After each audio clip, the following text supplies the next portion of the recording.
The internet is in shambles. Bryson DeChambles, because nobody can hang with Gang Green right now. Nobody can live up to the fact that BBM4 is going to be won by a 9 running back squad. Smoking green, eating broccoli, cash machine. I don't know. I'm out of more greens. Boys, the only question going around the internet right now is it going to be an 8 running back or a 9 running back build right now for BBM4?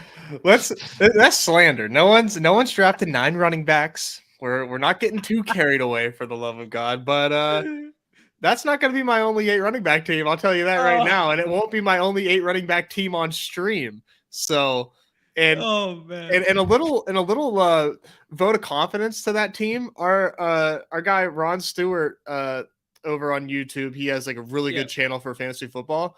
Put out some sleepers he likes for rookies. Who do you think led that list? Was it Zach Evans?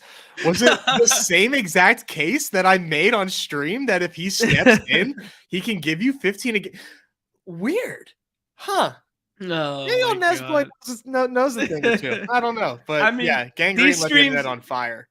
These streams are going on the Unhinged channel because this is the most unhinged take of the summer that we're going to be drafting 8 and 9 running back teams here. That's funny that you brought that one up, that Ron had a bull case for that, because this morning I was doing the infinite scroll in bed there, and I think it was Player Profiler, and I saw the bear case for Zach Evans as he was supposed to be 215. He came in underweight. He only caught 30 passes in his entire college career. So it was just pretty funny that you're leading with the bull case and I was reading the bear case. He made some good points. I will say he's only played with NFL caliber running backs like in his career. Like he's split time with NFL caliber running backs, such as Kente Miller at TCU, and this dude who I don't know, but is going to be like a first, is going to be a top of the rookie class in 2025. So he laid out some solid points that, like, man, my priors were just like leaping for joy when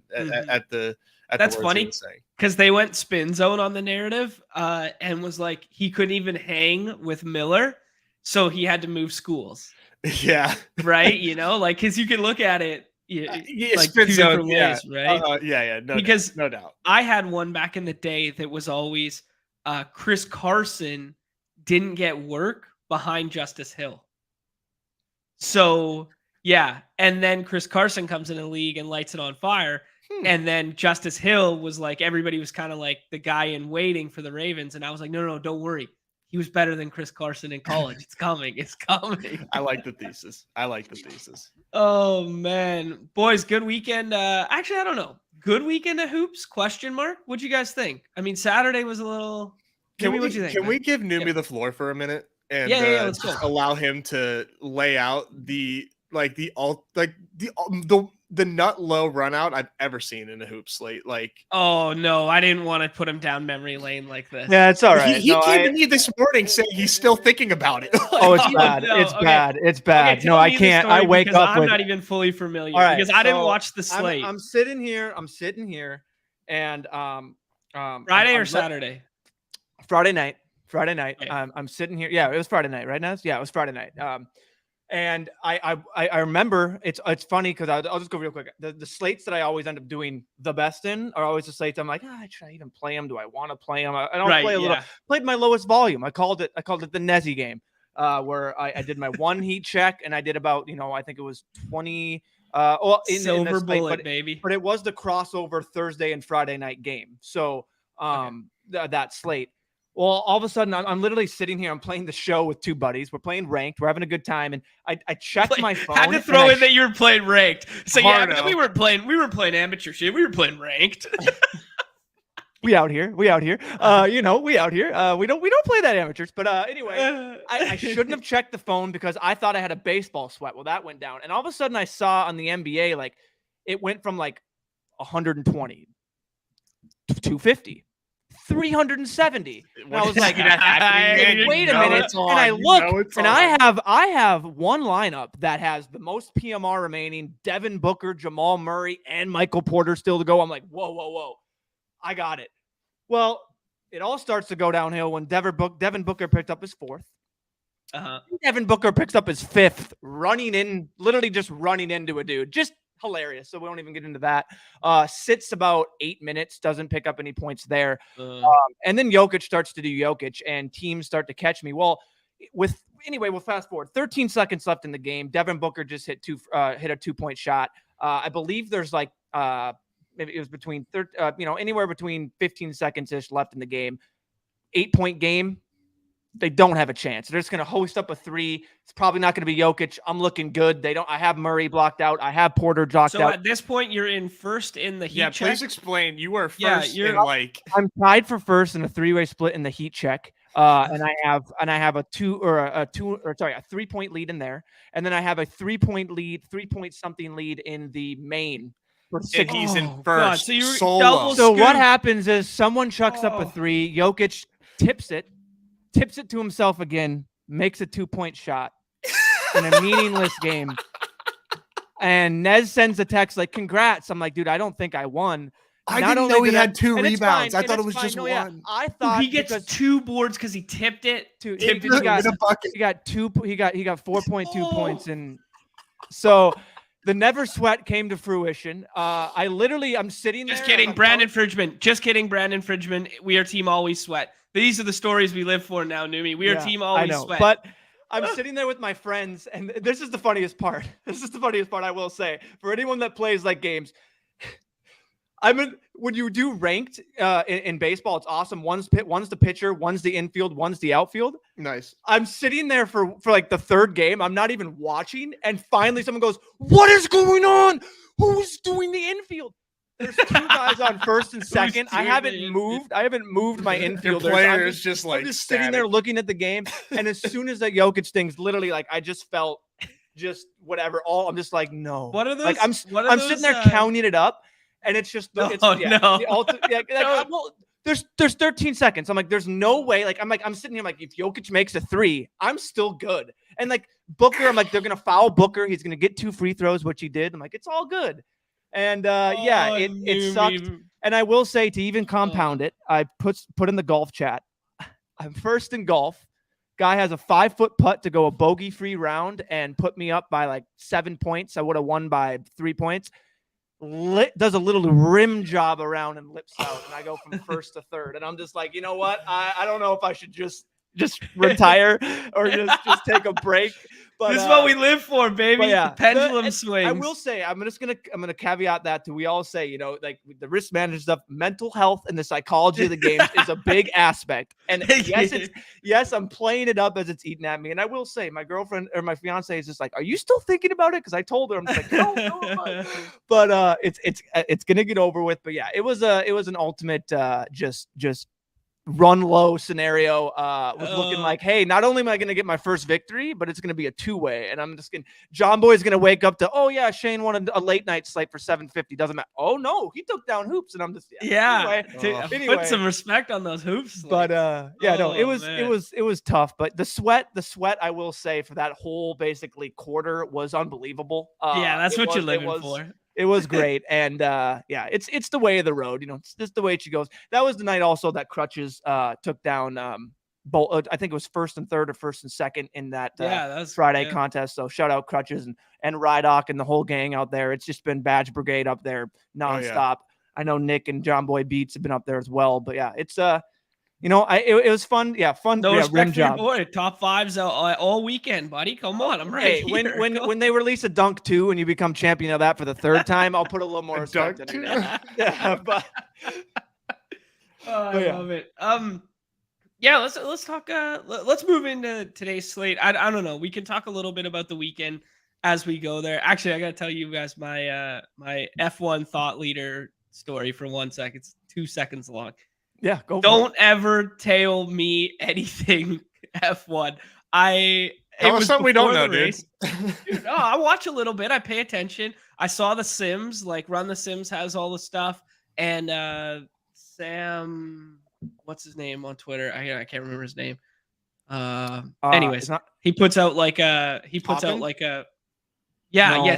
Hoppin? I was gonna say Hoppin, but yeah. Sherman does football more. Hoppin does some F1 stuff, I believe. Okay, Mhm. yeah. So I think it was Sam Hopp, and he puts out like a little graphic of like all the percentile place finishes based on him simulations. So, anyways, I cross-referenced the two simulations in like 5 seconds, right? Like just literally like bro Because you're built science. like that, you know. Like, just like I just like okay, boom, boom, boom, boom. Here we go. And like I'm at like a barbecue and just like hanging out, and the race is about to start, and we're like, yo, we need some action. We need some like I'm hanging out with degenerates, right? Like sickos. And they're like, yo, give us the picks, give us the picks. I was like, okay, fine. So I just quickly like do this based on the sheet. I did exactly what the sheet said, Opposite. but instead of opposite, because I did the higher as like higher on the race leaderboard instead of like lower as in a lower number is a better position. Oh yeah, It's so I'm the confusing. F1 thought leader right here. So I was like, yo, everyone get in here, like put a hundo down, put like whatever you're comfortable, like this. So there was like I think there was like 5 or 8 of us that got in on this tailing this one slip that I did, and I fucked it for everyone. Was it all red, or was there at least like one? There was one, so we Okay. would have lost anyways. So Okay. it was like we went 4 for 5, but instead we went 1 for 5. Oh, That's but a good. couple guys used their brawn one. A couple of you guys used their brawn one in it, so they would have won. Oh no! Oh my god! Oh, that's The so good. F1 thought leader, baby. Dude, Oh, shit. That's the gotten rules. people before. It's gotten people before with same thing for golf with higher and lower strokes. It's like Right. like they didn't know. Yeah, it's happened. Yeah. And I will say, but I mean I'm that not the race was first pretty idiot. good with Max coming up from the back, but Ninth like or whatever. Yeah. yeah, but like I will say a lot of the races prior to your take about how F1 is pretty much like, okay, it's mainly the experience. The actual race part isn't that like, you know, Right. unless you're there. The season leading up has just been kind of like, you know what I mean? Like it's fun, like the whole thing, but the actual product on it is just kind of like, we know what's gonna happen. So I agree with you. Right. Exactly. Like the races don't matter. It's crazy. Not having really sat down and watched NASCAR, I can't compare the two, so I can't really give that take. But yeah. Yesterday was electric. Last lap pass at the end there. Yeah, see, that's Hey, the stuff raise that it. we Nice, live for. dude. 1K in the hockey streets. Congrats. Yeah, man. That they put up 8 goals on. Wait, our boy Saturday, Lil I guess? Jizzy? Yeah, little Jizzy put up. go. Little Jizzy with 2 and 1. Let's Love it. go. Yo, Clay, what's up? GMs all around. GMs to the good people. Appreciate y'all hanging out. Let's jump into NBA slate. A lot of fun hoops this weekend. I mean, Saturday was okay. Yeah. It was like I didn't see the morning game, admittedly, but I saw afternoon game. I saw the evening game there, and pretty good for a couple quarters though. But the ebbs and flows of these series, man, I don't know. Is there some predictability to this right now?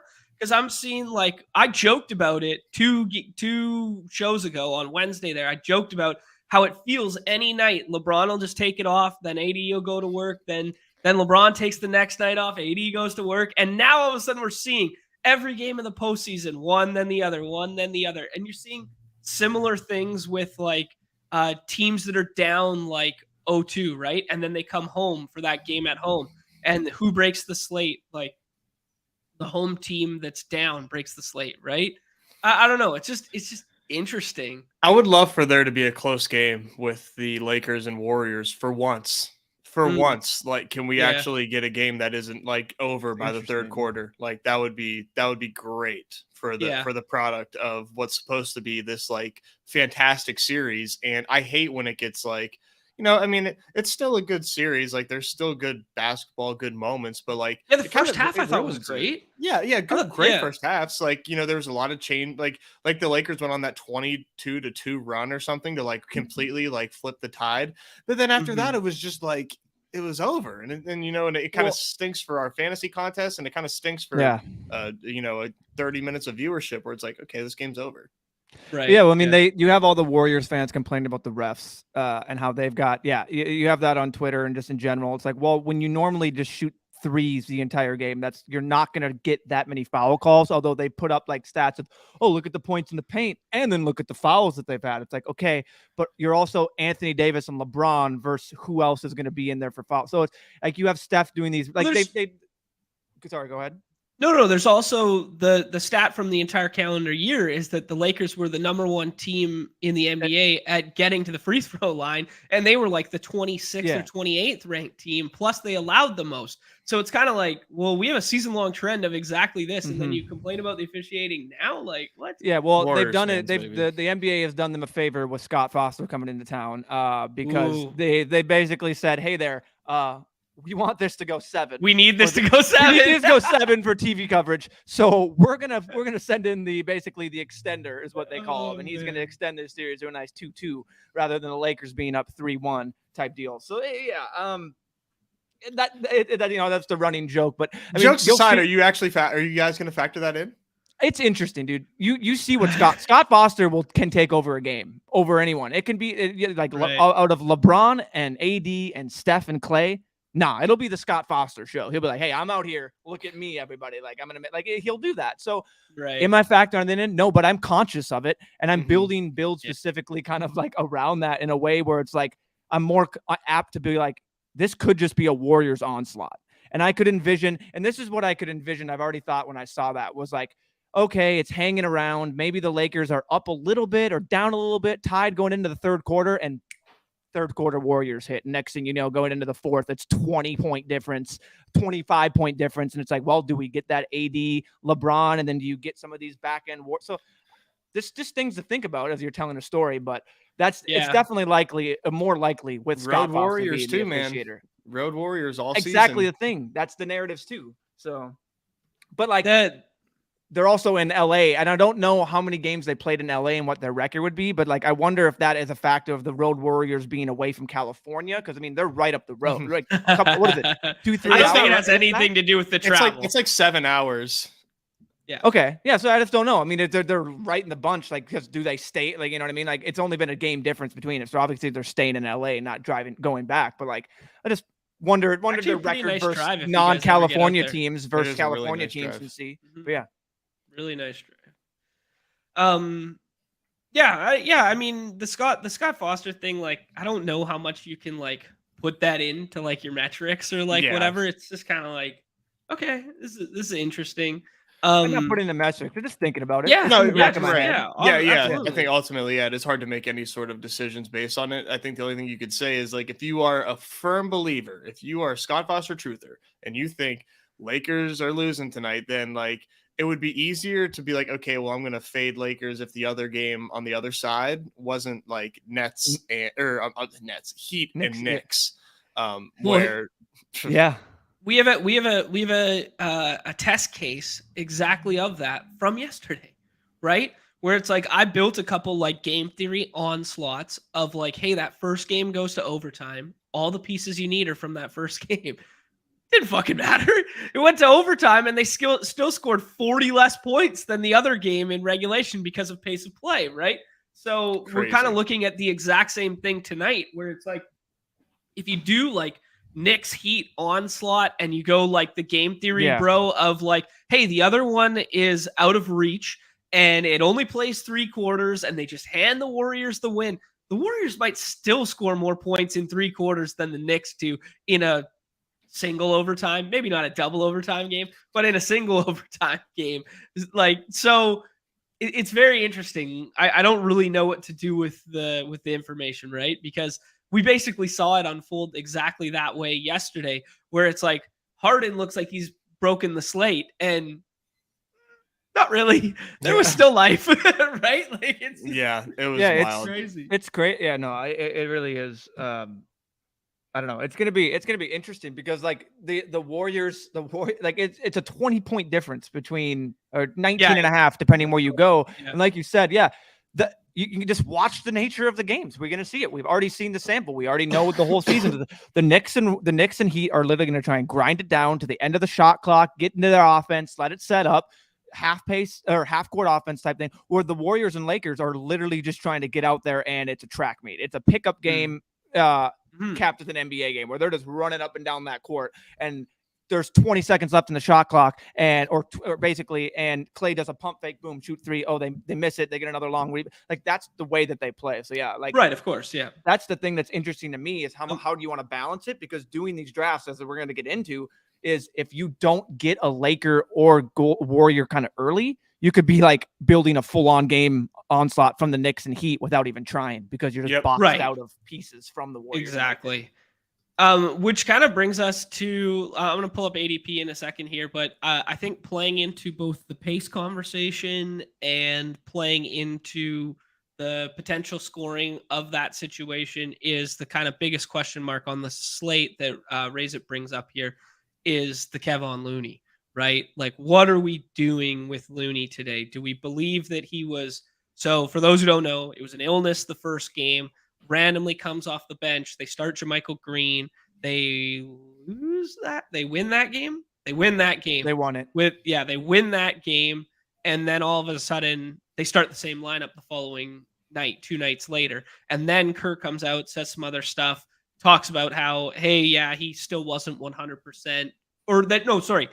He was 100%, but that was the winning lineup from the previous game. We ran with it again, blah, blah, blah. I personally don't believe Looney was 100% ready to go. Like, if your dog's sick enough to only play 11, 12 minutes in a playoff game, and then the following, like just 2 nights later, you're telling me you're good enough to be out there starting and playing 35, 32, whatever. Mm-hmm. I don't know. That's kind of hard to fathom for me. I do think I'm personally making the bet on him being kind of like my favorite 5th or 6th round pick because I don't think they can contend. They have to. Okay, there's 2 ways to look at this, and I want to hear you guys' opinion. With him on the floor, they don't have enough shooters, right? They just allow, because no one respects Draymond as a shooter, right? So they don't allow or force AD to move in and out of the paint, right? So with him off the floor, you go small at the 5, put Draymond there.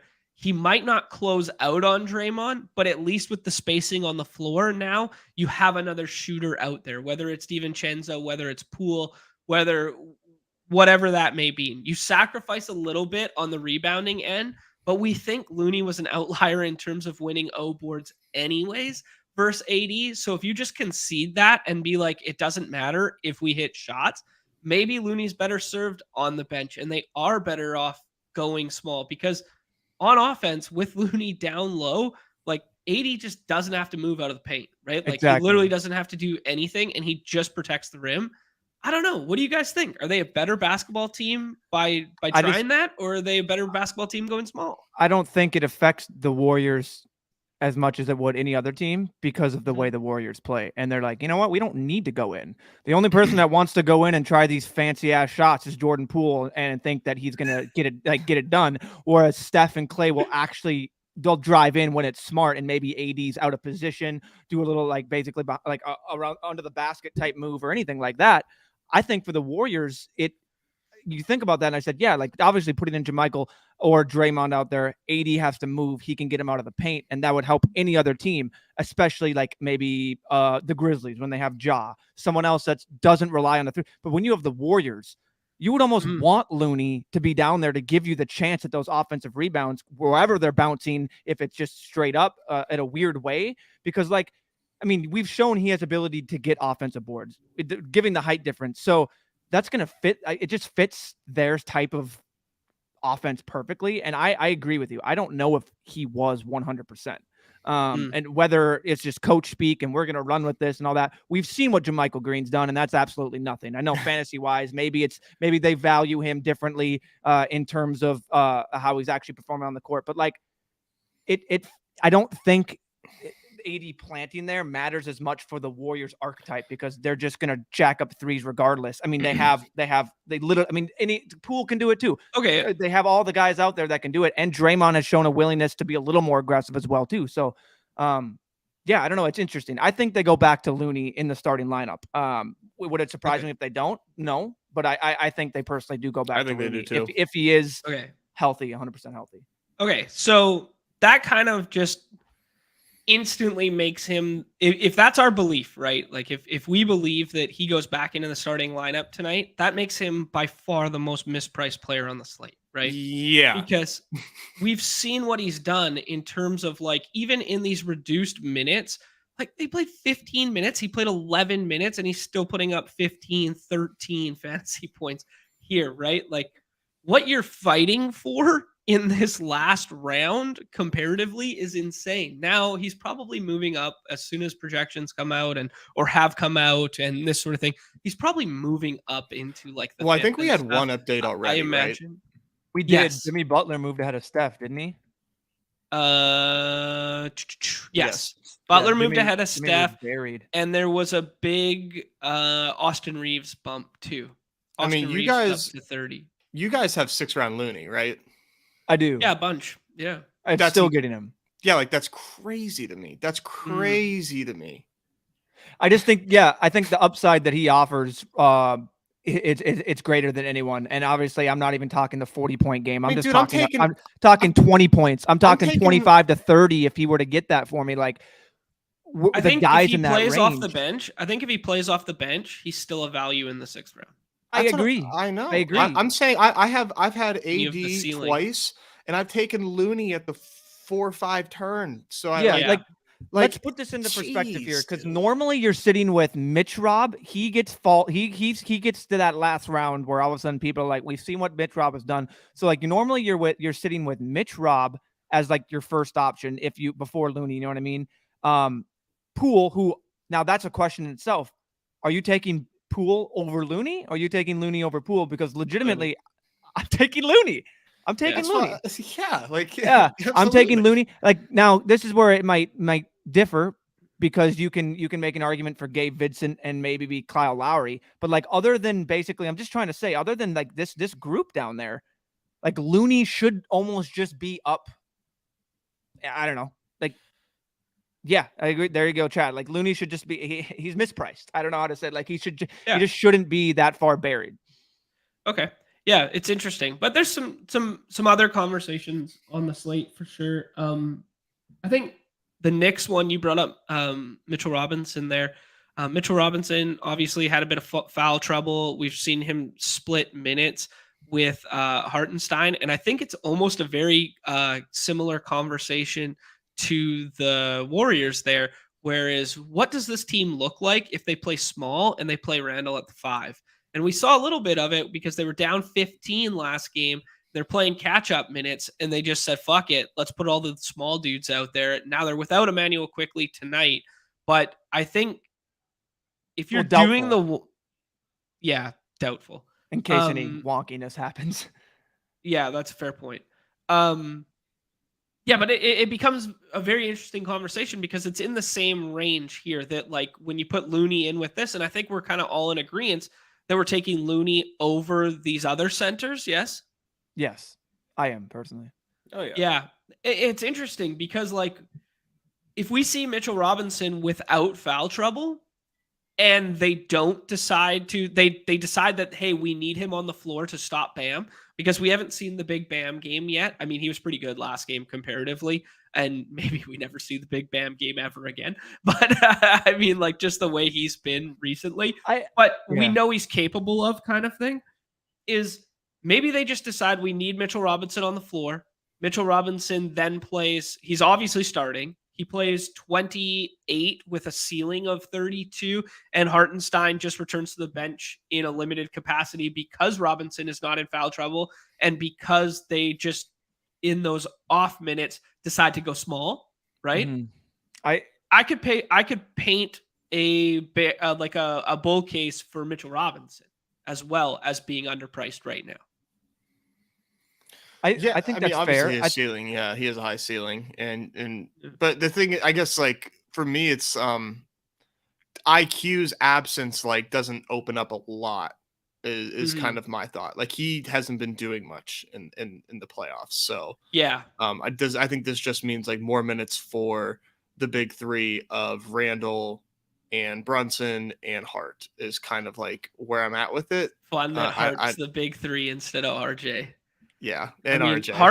Hart plays 38 minutes every single night. Yeah. Like Hart is mispriced RJ as well. For me. Yeah, Hart over RJ. So we're talking 1, 2, 3, but 4, 5, I'm taking six picks. But I'm taking, I will say, I'm taking personally like Draymond, Clay, Wiggins, Russell over them, and then it's Hart over RJ and Reeves for me personally. Wow, nice. Yeah, I mean, I can't. I think disagree in with 2-game that. slates, you just have to take stands and just kind of get it.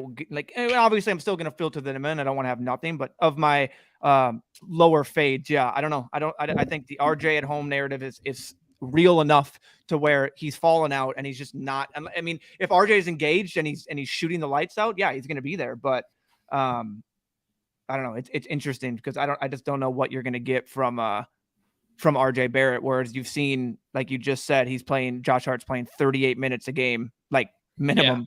And he's that glue guy. He's going to be out there providing, putting his body on the line. Yeah. Yeah. I think Josh Hart's just a fun basketball player, to be honest. Like, just, he's the better version of what everybody wants Derek White to be in their mind. Like I think they're different archetypes of players. Okay. So I was thinking slightly undersized to get rebounds and gets a lot of rebounds. I feel like he's who they needed RJ Barrett to be. Oh, okay. Sure. Yeah. And like, now he's doing it better. Like a D and board guy? Yeah, like just like the way like what they need RJ to be. And he's had some really good playoffs. I will say that. Like these playoffs, RJ has been like very good for them compared to what we're used to seeing in the regular season. But I mean, that Hart trade was fantastic for them. That was huge for them. I'll say like just on the season, I know I'm going to bring I think it's AD here, regardless of the narrative. I don't know. You can tell me otherwise, maybe. Yeah. We're talking on game, off game, on game, off game. This is the off game one. Neumy, you're going to make me take AD first overall here on the off game? Yeah, I get it. I totally get it. Look at the box scores and you'll see it. I mean, not just these three. Probably the whole season. It's like Stephen A. Smith has been saying it nonstop. Granted, this point he's cherry picking stats, which is hilarious. But of the 37 players to have back-to-back 20-point games in the playoffs, Anthony Davis is not one of them. Anthony Davis isn't one. It's like, okay, we get it. But that's hilarious. Yeah, of the ceiling AD games, it has been on off. Is not getting Stephen A. Smith one of the perks of living in Canada? 100%. No, it's absolutely not. Normally I mute him when I have the opportunity, but just wanted to say, like, on the season for Josh Hart and RJ Barrett, I'm just gonna go to my nerdy stats, but we're looking at a expected plus minus here of 1.9 for Josh Hart, negative 1.6 RJ Barrett. Expected wins or estimated wins contributed basically to their team, 8, which is the 90th percentile for Josh Hart, 2.3 for RJ Barrett. So you do that. Wow. Okay. I like Bam. Yeah, so that's the thing I was going to ask you guys. Of course, Bam isn't giving you that ceiling game, but of the guys in this territory, he just seems like he's more likely than not going to give you around 30 and then maybe sprinkle in like, plus 5 and give you that 35 game, which just getting that in your lineup feels safe as a floor. And then the potential ceiling of, oh shoot, this is the Bam Bam game. Like Bam has I'm Draymond here. I'm Maple Jordan through and through, boys. Let's go. I mean, similar range of outcomes. How do you rate? Yeah. How do you rank? Because we saw Clay go there, which is interesting. I think it's fine. How do you rate them? Because I know this guy clearly has Clay there, which is fine. I think that's what I was going to tell you. I don't know. For me personally, that's Clay, Wiggins, Dre, and it's how I rank them. Yeah, same actually. Yeah, cool. That's how I have it right now. But like we're talking like fractions of projected points. Yep. The reason I just hopped in and draft is because the next kind of stuff I wanted to talk about is kind of just like tier breaks in our mind, right? I think there's a tier break after Butler. I think if you can get any combination of the first 4 together, you're at a huge advantage because there's a tier break at Butler, right? Definitely. Yeah. Then I think it goes kind of like whether Randall or Brunson or Bam, whoever out of those 3 you have ahead feels good. Then I think there's kind of another mini tier break. And then I think it's kind of mix and match the Warriors guys, the two Knicks guys and D'Angelo Russell. I think D'Angelo Russell has taken a very, very clear step ahead of the field in terms of his shot making ability and their willingness to go to him for offense right now. And Yes. then there's a conversation about this shit mix of what are we doing with Lowry? What are we doing with Gabe Vincent? What are we doing with Mitchell Robinson? I like Kyle. Poole, whatever. Yeah, Yeah, I've Lowry been taking seems a to lot Of of the guys Lowry in so this far. range, I think Kyle comes in on the second unit and it's his unit. Like he's the Jimmy Butler of the second unit and then still Yeah. getting a little extra minutes. Like look at that. I'll take that in Yeah. this in the fourth round here. This is the question I have for you. I think it's Looney. Yeah, so it's either Looney or Robinson for me too. Okay. Fair. You can twist my arm into either here. I've been doing Looney like the majority of the time. Nez, break the trend here. What do you I want? take Looney or- here every time. Okay. All right, cool. Yeah, That's why and I'm I mean, just if like baffled at the 6th round Looney. I'm just like, fuck. if we think it through it from like a combinatorial standpoint, is kind of like where does he fall naturally on the board? Well, he falls naturally on the board when people scroll on their screens and they see kind of like 8 names on their screen and see the projection pop up, right? Well, when does that occur? Well, that kind of occurs only when you're about at pick 19, 20, 21. So I don't think a lot of people are jumping the shark and taking Looney. Now there might be some 6th round Looney for the 1 seed teams that exist.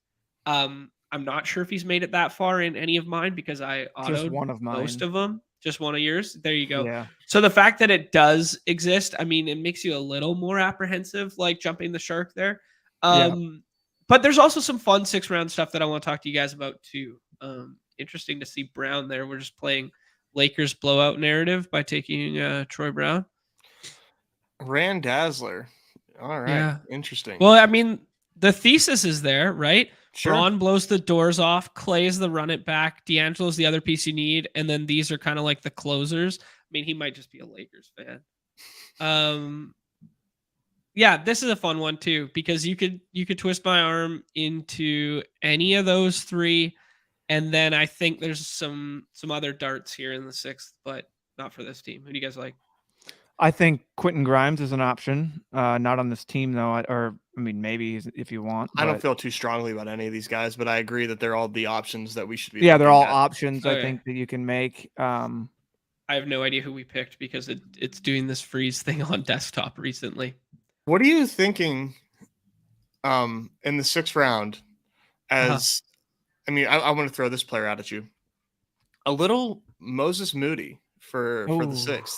It's not a Yeah, That's I one of mean- the better names you could have tossed out for a guy that's been getting minutes. That I think does his minutes basically coincide contingent with on Looney? Looney? Yeah, because if Because Looney's getting back to his potential 20-minute game, He's That's played eating into alongside Looney. Like Is he? I haven't they're looked they're at not top like ones. off. They're not on off together. Like they are on at the same time together, which is like. but it's also Yeah. one guy to fill minutes. So I just want. But you're right. It's interesting.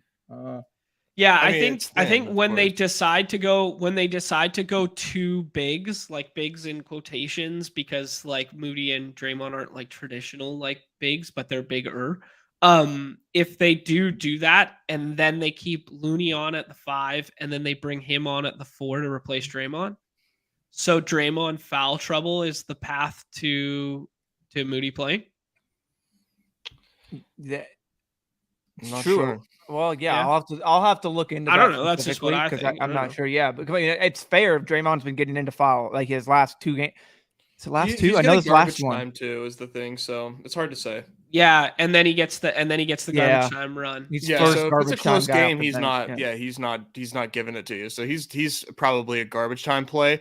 But you can build in Moody if you were going to build for blowouts. He fits a Lakers blowout or a Golden State blowout is the thing. So Yeah, and I mean to be fair, we've seen one close game from this series so far. yeah, it was a So, I game mean, 1. playing into game 1. Playing into that narrative isn't crazy. There's some other names down here. I do find that like yesterday, for instance, I didn't think the 6th round was very I don't know fruitful with the players that were available. Yeah, unless I you get thought Al you Horford were- to fall for you. Oh, yeah, that's crazy. I didn't Yeah, see any sixth that'll round help. Horford. Yeah, no I'm doubt. pretty sure didn't the winning lineups have like? I thought it was 6th round? fifth round. The Fifth Okay. round winning lineup Horford. yesterday was was it not absurd? I thought it was absurd. There were some crazy combos yesterday. Okay, let me tell you. I'll tell you guys if it's crazy or not. thought it John, you're the one that says that Clay over Devin Booker isn't crazy, so you're not the good arbiter in this situation. maybe it wasn't this one specifically. No, because like I think a guy made a conscious decision. So like You can't defend that. I'm sorry. You cannot defend Clay over Devin Booker, dude. Devin Booker is the best player in basketball right now. Yeah, but like the thing about like these games is the decision making is entirely subjective, so it doesn't really matter. And what I can happened in the subjectively say that past. it's a dumbass decision. Yeah, you exactly. Oh, I'm not disagreeing with the fact that it's a terrible pick and it's tragic. I'm just saying there has to be subjectivity in these games. Like, you know, people don't push in $10,000 with ace 5 offsuit like I do sometimes, and then sometimes you get snapped off by aces, and it's like this guy's the dumbest guy in the room. But I made a subjective decision that in that isolated moment that I did that. So I don't know. There's so many external factors too, right? Like maybe he had him queued up and took a shit and forgot, and then his third round queue just went through, right? Or maybe he, you know, like there's just so many variables. His kid's screaming in the background. He's drunk. He's high. He's whatever. Yeah. Anyways, this team looks. I mean, no, it wasn't this. I thought there was a getting third Porter to fall round is starting the or biggest something. portion of this team, because this start, like Jokic plus Harden was hard, but not impossible. Jokic plus Harden plus Murray was almost impossible. I had two, I think, in 150 and got 2 canceled or something like that. But I had one like this. I had this exact same team, except for instead of Porter, I had Campaign. So I mean that didn't fare as well. But I was fine with this. I'm totally fine with that. But yeah, this is kind of what I was getting at with the conversation. Was the 6th round pick was like, I just thought it was Jock, and I just thought it was like that's what we're going with, right? Like I was so overexposed to him in the 6th round just in general. Whereas tonight, with tonight's slate, I mean, you threw out the Moody one there. I mean, we saw Max Strus, like it's actually, this is a good macro conversation. The last couple slates, the 6th rounders that we thought were like the 6th rounders haven't been the 6th rounders. Right? Remember the Kyle Lowry slate? He's on nobody's radar. Lowry was the piece you needed to win that night. Max Strus, nobody's radar. Everybody was on Caleb Martin and Gabe Vincent that night. Strus was the piece you needed to win. Last night, Jock was sometimes undrafted, sometimes on everybody's radar. The projections liked him more than normal, but nobody was getting like over exploitative on him. The night before that, Jermichael Green draws into the starting lineup, 15 points. Only like, you know, a handful of lineups had him who were drafting super late, right? So this is a very good macro conversation that who we think is the optimal 6th round pick right now, which is probably Looney, is who we're all saying, hasn't been optimal, right? We've seen something weird happen. So throwing out some weird names is like a really good exercise here. Like with no Quickly, we see Grimes throw in some more minutes tonight. Maybe Grimes is a part of that closing lineup if they close small. Birthday narrative. Oh, birthday narrative. There you go. Even better. How about blowout narrative? DiVincenzo stays on with the 2nd unit. Guy can fill it up. You've been chiming for the DiVincenzo game that it's coming. It's coming, man. It is coming. Chad even pointed out here that Moody came out of the game for the last 5:43, so he didn't even get blowout. He didn't even get blowout run. There you go. Oh boy. Oh boy. So Nez, that just made Nez just go from I can't be clicking Moody. Yeah, I'll have a little bit in the 6th round to that's my Jock Orlando, and all of a sudden it's just Moody. Yeah, we don't need that. Anyways, I just think there's a lot of like the 6th round isn't an open and close shut case. And I think that's where the manual drafters have a big edge in these contests comparatively to the auto drafters, because the auto drafters end up with the same 6th rounder a lot. And what you'll see is guys are overexposed to a guy that you don't want to be exposed to, right? Or you don't want to be overexposed to, rather, because the projectability of projection models mean outcomes are best with known commodities and high-end players. The variance is introduced into those models by the crazy outliers. So one being like if Kyle Lowry stays on the floor to close. Now he's at 35 minutes. Now he's at so aping into some of these potential huge outliers here, like Hartenstein. If he gets an extra 10 minutes a run because of foul trouble to Robinson, if Jermichael starts again, we could be playing the inverse narrative of Looney. Why aren't we taking some 6th round Green right now? We saw him put up 15 points 2 nights ago and start back-to-back games. And he's going completely undrafted right now. I don't know. I just think it feels like you're right. Like I don't want to click on Jermichael Green. I don't want to. Nobody does, right? Yeah. I think it's anyways. I think it's warranted. But I agree with your point that nobody wants. But I think Jermichael Green gets subjected back to minimal minutes. I do, but that's just me. But I don't know. It's interesting. Jermichael Green case is interesting. Yeah, we gotta factor because like if he starts again and does what he does, he's the 5th at all times on the court. He is the 5th option and getting those corner threes. And if he's not from the get-go banking down his specialty, which is the corner three, the outside shot, when he's left wide open, if he hesitates at all, if he's not just immediately just the PJ Tucker special, if he's not out there, like if he's not doing that and then contributing, you're literally you're not going to be on the court regardless of your spacing. Like they'll find other options. They'll go small. They'll go Dante DiVincenzo. You know what I mean? Moses Moody. Yeah, like honestly, the DiVincenzo that was a small lineup. Yeah, so the DiVincenzo one is fun for me. I want to look into, maybe Chad can look this into, like who would be more viable. I would theme DiVincenzo. But then that would also mean like who would of those two, there's still neither is really being drafted at all. So, and I think Dante is very viable to like in these contests as a 6th rounder just to add in there, have a little exposure to. All right, let's do this. Man, I don't know how you can. So who is the 102? 102. For I think projections will tell you Jimmy. It depends where you're looking. Underdog Pick'em fantasy point line stats will tell you it's I think LeBron. Yeah, I know projection. I'm not saying Scott Foster will tell you otherwise. No, I'm just kidding. LeBron's fantasy point pick'em high or lower right now is 50. Anthony Davis's is 57.85. Randall is 39. Brunson is 40. And Steph doesn't have one right now, but he's up there. He's pretty high. He's got a 41.5 PRA. So I'm not sure what that comes out to fantasy point wise, but pretty high up there. I think that makes him the 102 or the 103 at least. This is basically how every draft has been going right now. When somebody doesn't do something quote unquote rogue. Which brings me to a conversation about combinatorial ownership here, where it's like, last night, let's do Clay, and do you guys like? We have the Draymond or Wiggins conversation again. Neumy and I think you can do Wiggins. Either one. I think if you're doing a bunch of drafts, you just be you'd be cognizant of like, okay, I know I'm gonna have a bunch of these combos. Maybe you just kind of mark out because you'll have to know like if you do. I think that'll be a common start for me is basically mix matching the 3 Golden State guys with that. And I think it will be common for a lot of people. So maybe that's another way. That's where I'm going with this.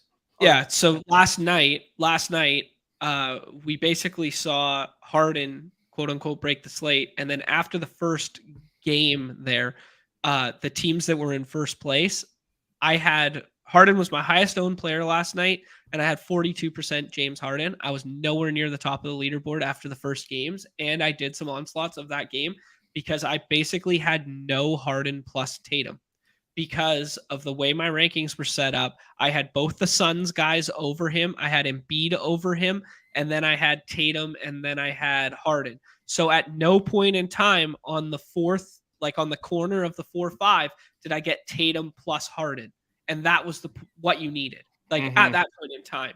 And that's probably what you would have needed had Joker not gone nuke at the end. And then what happened with Joker going nuke is you get all the chalk builds from the front end of the draft board that were Joker plus Jamal plus Maxey and then like obviously the Harden ones won that were the outlier ones, but plus Maxey were a train that just took over the entire front of the leaderboard because the chalk got home. So I think it's, I don't know. I joke about Austin Reeves going soft ever since he put the leg The sleeve leg on. sleeve. Yeah, man. Well, doesn't he he's dealing not with a knee the- injury? Yes. Yeah, he's dealing Um, with, yeah, okay.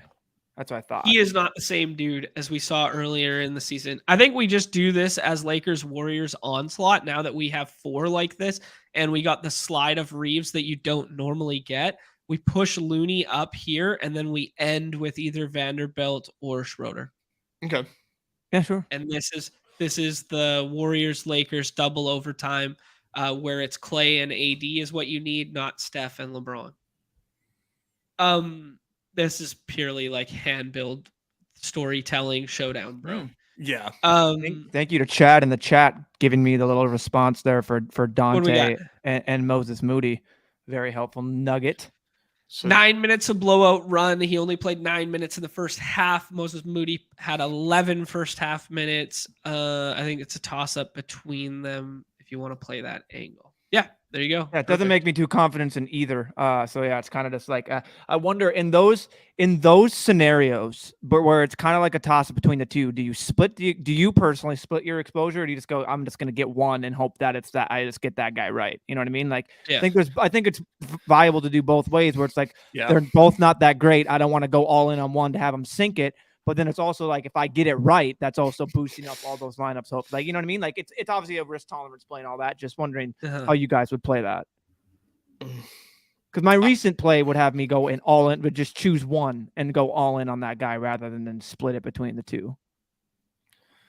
I don't know. I'm kind of stuck, like looking at these Miami guys too, and trying to figure them out, and wondering like which one of them it could. I trust probably the ancillary Miami guys more than I trust Dante or Moody. Do you?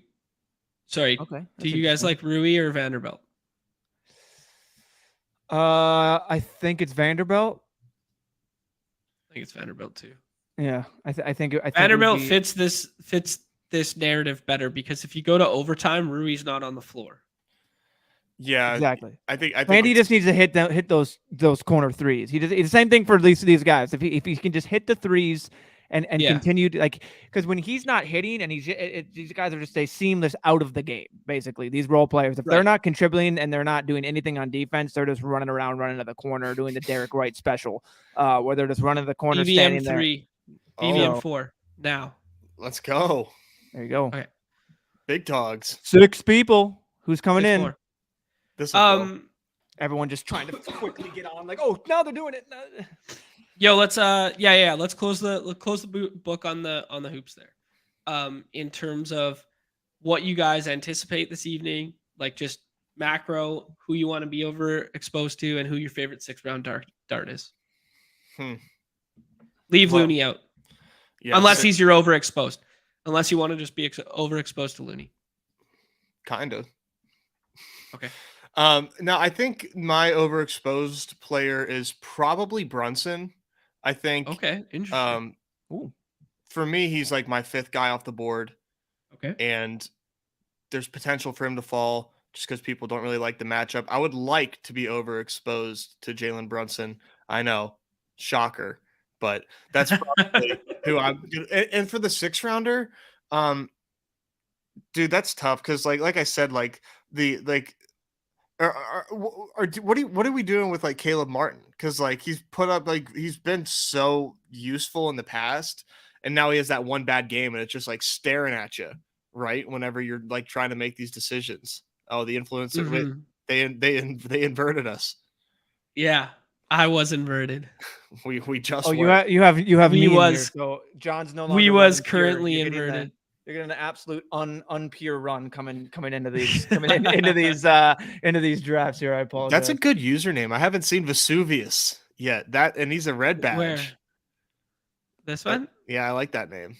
What's Vesuvius? Talking Mount Vesuvius. Yeah, we're talking the mountain. Like I was. Yeah, I got it. Yeah. I mean, that's a big bad volcano.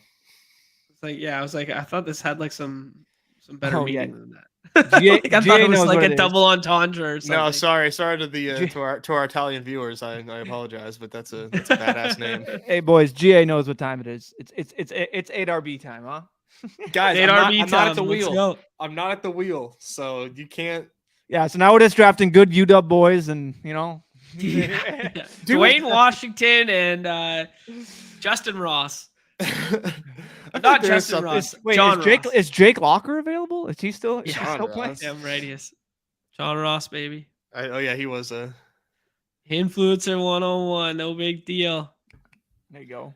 You Love can get to some see fun it. starts at 112 because sometimes Bijan will fall all the way to 12 if you have some Ooh, people who Put just that good don't. juju out there. If you get if you get some people that just hate rookies for whatever reason or just don't watch ball. Yeah. Okay, let's finish 1 second. Let's finish NBA there. Neumy, guy you want to get overexposed to and dart in the 6th round. A guy that I want to get overexposed to. Let me just check right here. Did you already say Looney, Nez? No. But we kind of did. We're kind of doing Sans Looney. Otherwise, it would be Okay, Looney. yeah. A guy that I want to get overexposed to. Let's go with Josh Hart. Okay. Like it.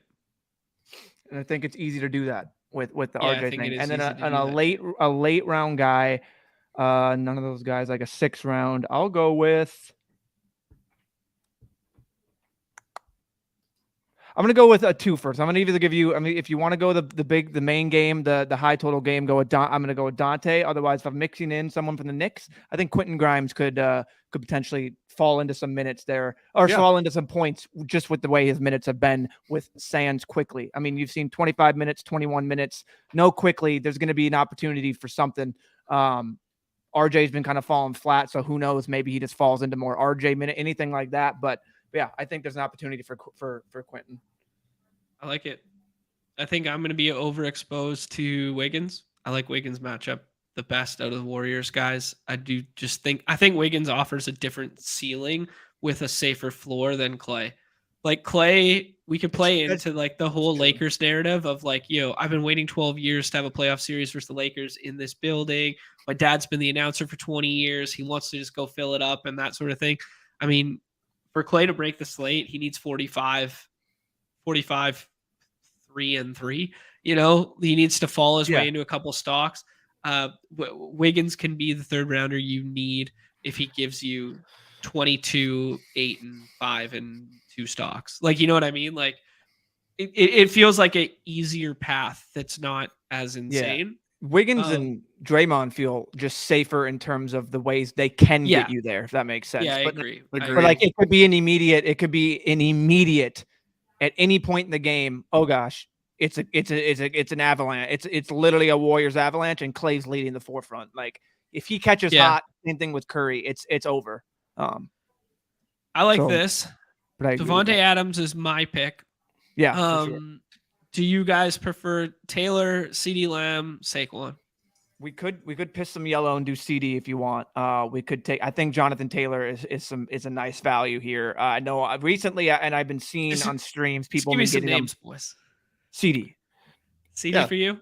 I like CD too because I think Dak is easy to kind of stack. People don't reach on Dak, and you get the opportunity to stack him with CD if you want, and do a little Brandon Cooks later. I like CD. I think CD is like really reliable. He's been reliable for 2 years. This is pathetic, boys. The brand is absolutely in shambles here. This is how you start an 8 running back team, dog. The gang green is falling apart. One draft later, we're capitulating. We are just back to the piss, this is boys. what the haters say. This is what the haters say because they don't listen. They just see and they think we're robust guys. If you're gonna do 8 running backs, for the love of God, if you take one in the first 2 rounds, you're doing it wrong. You are doing it wrong. That's not how 8 running back is drafted.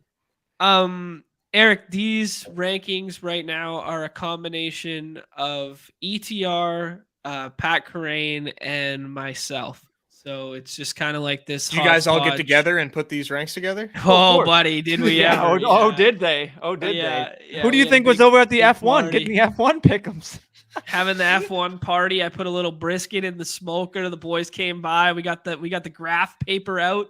Started writing them. Oh, graph paper. Oh man, you just took me back. Yeah, graph paper drafting MLB. If you weren't doing that, you're a joke. That was you the can't OG. be taken serious. I was still in preschool. Can't be taken serious. Yo, how about this guy's screen name? Yo, I'm putting this guy on the Mount Rushmore screen name. CD's Oh. Nuts 88. He is so mad. I mean, he should have reached on CD if you wanted him, man. That's Dude. hilarious. Hey, listen here, CD. CD's Nuts from the 12 hole, bud. CD's Nuts.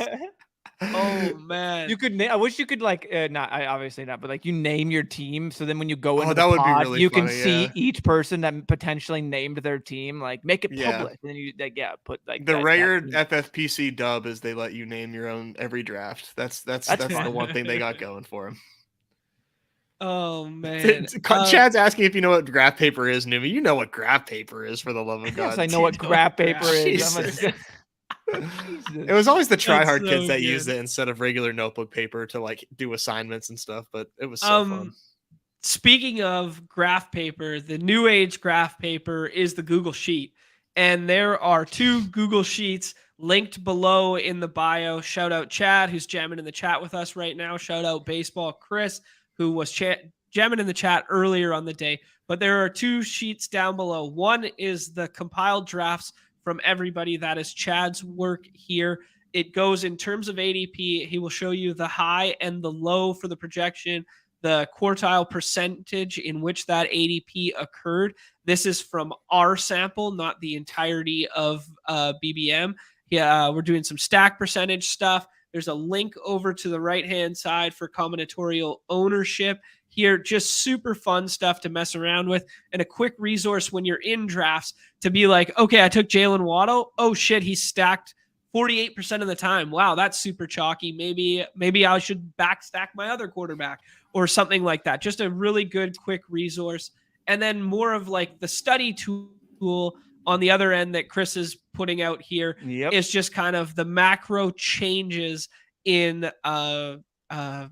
ADP throughout the course of the summer and throughout the course of the contest. So both incredibly, I don't know what the talented, useful resources. Useful, yeah. The opposite. I will of say. Useless. I will say for this, another recommendation for this is we all know Chris comes out here with the sheets, and it's basically for baseball, for golf, and for all these other sports. He's to get into this. We know we're basically at the realm where like he produces some of the greatest stuff over here with the data. I mean, he comes out here and just says, "Have you seen what Chad's doing? Like this is absolutely wild stuff. Like it's a gold mine." And like he said, he's got a full data set he's compiling.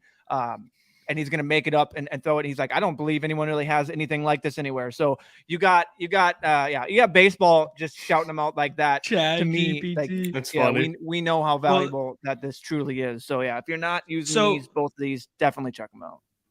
Yeah. So essentially like, the sheet that Chris has created actually incorporates a portion of Chad's sheet. So it's kind of like a 2-stop resource. And then he's got other fun stuff like, divisional depth charts and, seeing what the quarterbacks are doing and blah, blah, blah. I want to get what is the Spanish? What am I done? Am I a fool for not knowing the Spanish football right now? Football. Is it just football? Yeah. Is it football. soccer? Is it football? Okay. I was like, that's like soccer with a U. Football Americano is what it is. Yeah, Americano. Yeah. There you go. Speaking of that rankings with Pat or dinner with Jay-Z comment is hilarious, and it honestly made me think of a poll that Liam put out, Chess Liam, which was, what would you guys rather have? And we might have to rephrase this because maybe this is an obvious answer. 50 teams in the BBM4 finals. That's a lot. Or 200K straight up. Oh, 50 teams in the finals. Isn't that kind of nuts that like I said that too, close. like with a snap decision, like give me the 50 teams in the finals over $200,000 cash. Like having to explain that to like your loved ones about why. I loved that moment right there. I just watched John's wheels. He just went, hold up. He just looked up, was just like, just like his brain burning everything up there. I saw the whole business. Everything was turning. He's like trying to do the math real quick. That was unbelievable. That was maybe 50 is like too many teams. Guys, okay. I think we should just take the top 2 guys at the queue here. You want to go Lamar and ETN? Yeah, I do. I really do. Or I You know, want to go okay. You know, I ETN like for me some sure. Lamar. I really want to go ETN for sure. I think ETN is kind of like a tier break at the running backs. And I think for like a piss boy start like this, just kind of like a one anchor like that makes a lot of sense. I mean, we could pass on Lamar. Lamar's ceiling is just incredible. We could pass on Lamar.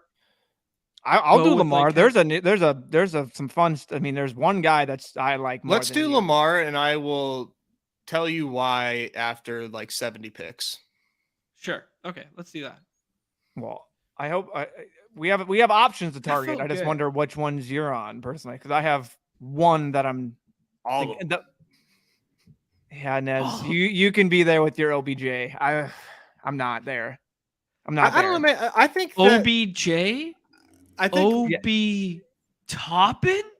The guy Oh, you need God. tonight? Oh, The no. sixth Oh, rounder you no. need tonight? clip it. no. Clip it. It's done. It's oh done. no, what is Obi Toppin? What has he been doing? What is he Oh. getting? 10, 16 minutes? Oh, but he got 31 the game before, but there's no juice. Anchor ATN, baby. This is the Yeah, new it was a strat. fun- This is it was where a we're fun- at. Feasible. Fun word. Oh man. But yeah, no, anyway, I'm not. I know you tossed out you were in on OBJ, or at least I'm not. I'm not necessarily in on him. I just think I do think this ADP is like rich, and he should not be going ahead of the other Ravens wideouts. But what I do think is like this is the best place that OBJ could have wound up was on the Baltimore Ravens. And yeah, they don't pass as much as other teams, but Lamar just creates efficiency for his wideouts because he's Lamar Jackson and the way that defenses have to defend Lamar Jackson. And Bateman is a very talented wideout, but Bateman being there is extremely helpful. And I just don't know that OBJ is like complete and total dust. Is that crazy to say? Counterpoint, I think he could easily go into the fourth option on a low volume pass team. Yeah. I think he could I think easily Zay Flowers is a rookie, you know, and Yeah. to me it's and like OBJ. We have last seen OBJ. He In the tore Super his Bowl. ACL, in the Super Bowl, and he was like good. and he was tore having his he would have ACL. broken that slate. Yeah, you're right. He I was- get he would have broken the slate. He tore his ACL. Oh, no one's And the ever done that. And the Cowboy is flirting with the man for over like 9 now he months has to a year. yeah. Yeah. Never signed him once, Uh-huh. but yet now we're just like, okay, but now he's a Raven and he should be going Right. like I think it's justifiably rich, and like I agree with the takes to people out there like you got to pump him down a good amount of spots. Like for me, even to I'm not even sure how much see further him. he's going to go down because I think Well, then I'll have What's he- 0 OBJ and Okay, that'll well, be just fine. What's he at right now? 100? Like 100 range. Yeah. Yeah. Huh. I'm not Yeah, it's saying to be interesting. overweight on him. I'm just kind of pushing back on the like, what are we doing with OBJ? I'm like, what we're doing is Lamar Jackson has never had like any sort of competent wide receivers. Like he's had Bateman and Brown, and they traded Brown, and Bateman got hurt. Like they've Yeah. surrounded him with quality pass catchers, like the highest quality pass catching core that he's had in a while. I'm willing to just like stack my Lamar with OBJ if he falls. That's all. Let's do a thought exercise. Where would DeAndre Hopkins be going right now if they had made the trade for him instead of done the OBJ signing?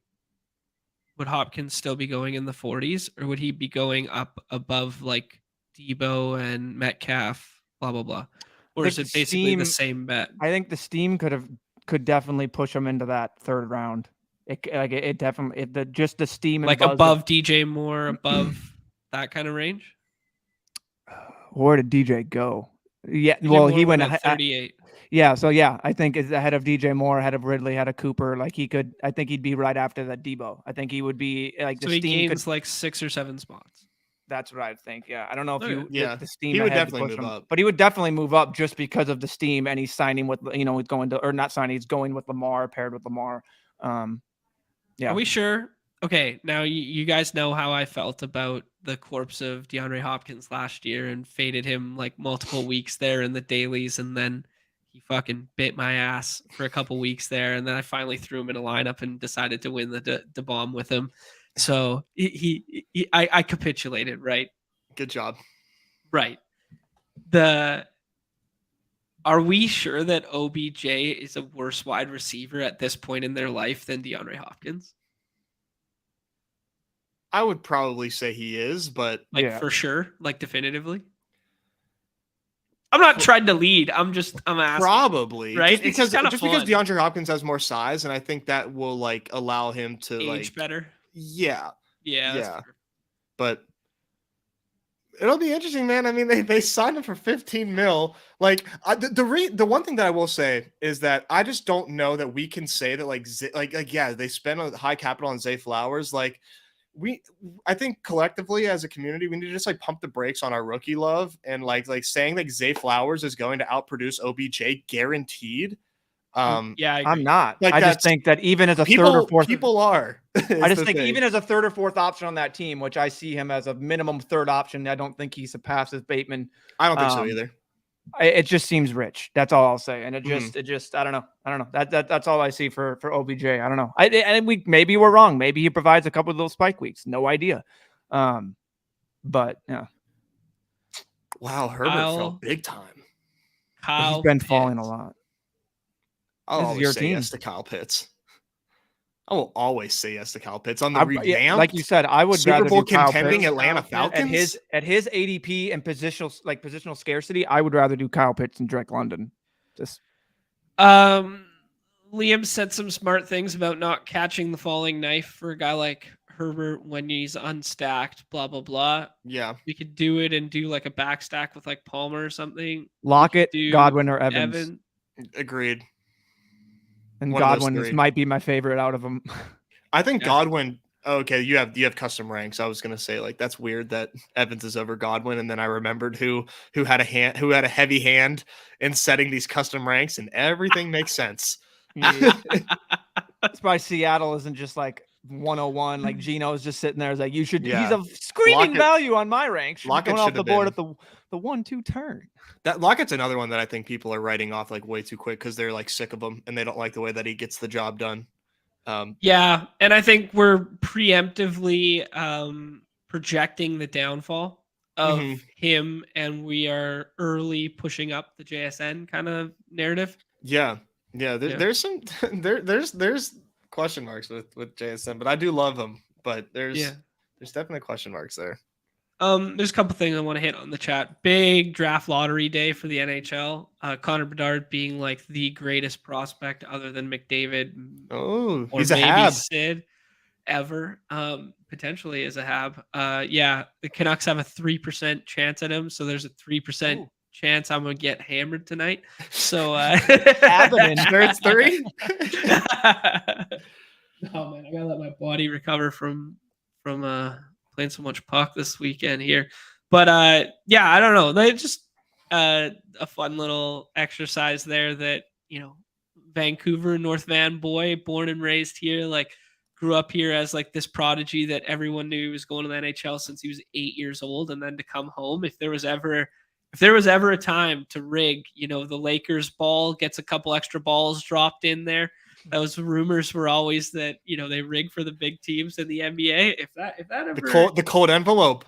Yeah, if there was a cold envelope with the Canucks logo on there, I wouldn't be too too sad about it tonight. So that's Neumy, are you familiar with the cold envelope? No. There was I don't know all the details, but the TLDR is there was a team that the NBA really wanted to get the number 1 overall pick. I think it was the Knicks, and it was the Knicks, yeah. And they used to draw envelopes like out of a bag, and just like, and hey, you're the number 1 pick, and they said that they put that envelope in the freezer, so that way the guy drawing the envelope knew which one was the envelope to pick because it was cold as hell. Isn't that hilarious? So sick. Probably happened. Probably. Oh, yeah. Wonder who's really getting a cold envelope for Wemby, huh? The helium pong ball. Yeah, that'll be. Imagine if the Warriors somehow like were in that situation like a couple years ago where they, you know, they're the Warriors, but they lucked out. I forget who it was, but they got into the lottery because of a trade that they had. I forget who it was. And they're like have the second pick for Wiseman. Imagine if somehow that was the first round pick and they're getting a generational talent of someone like Wemby. Like, right. Yeah. It's just because, there's so many spots. I'm like looking at the NBA lottery to see who would be best off. And it's, I do not want him to go to certain situations, please.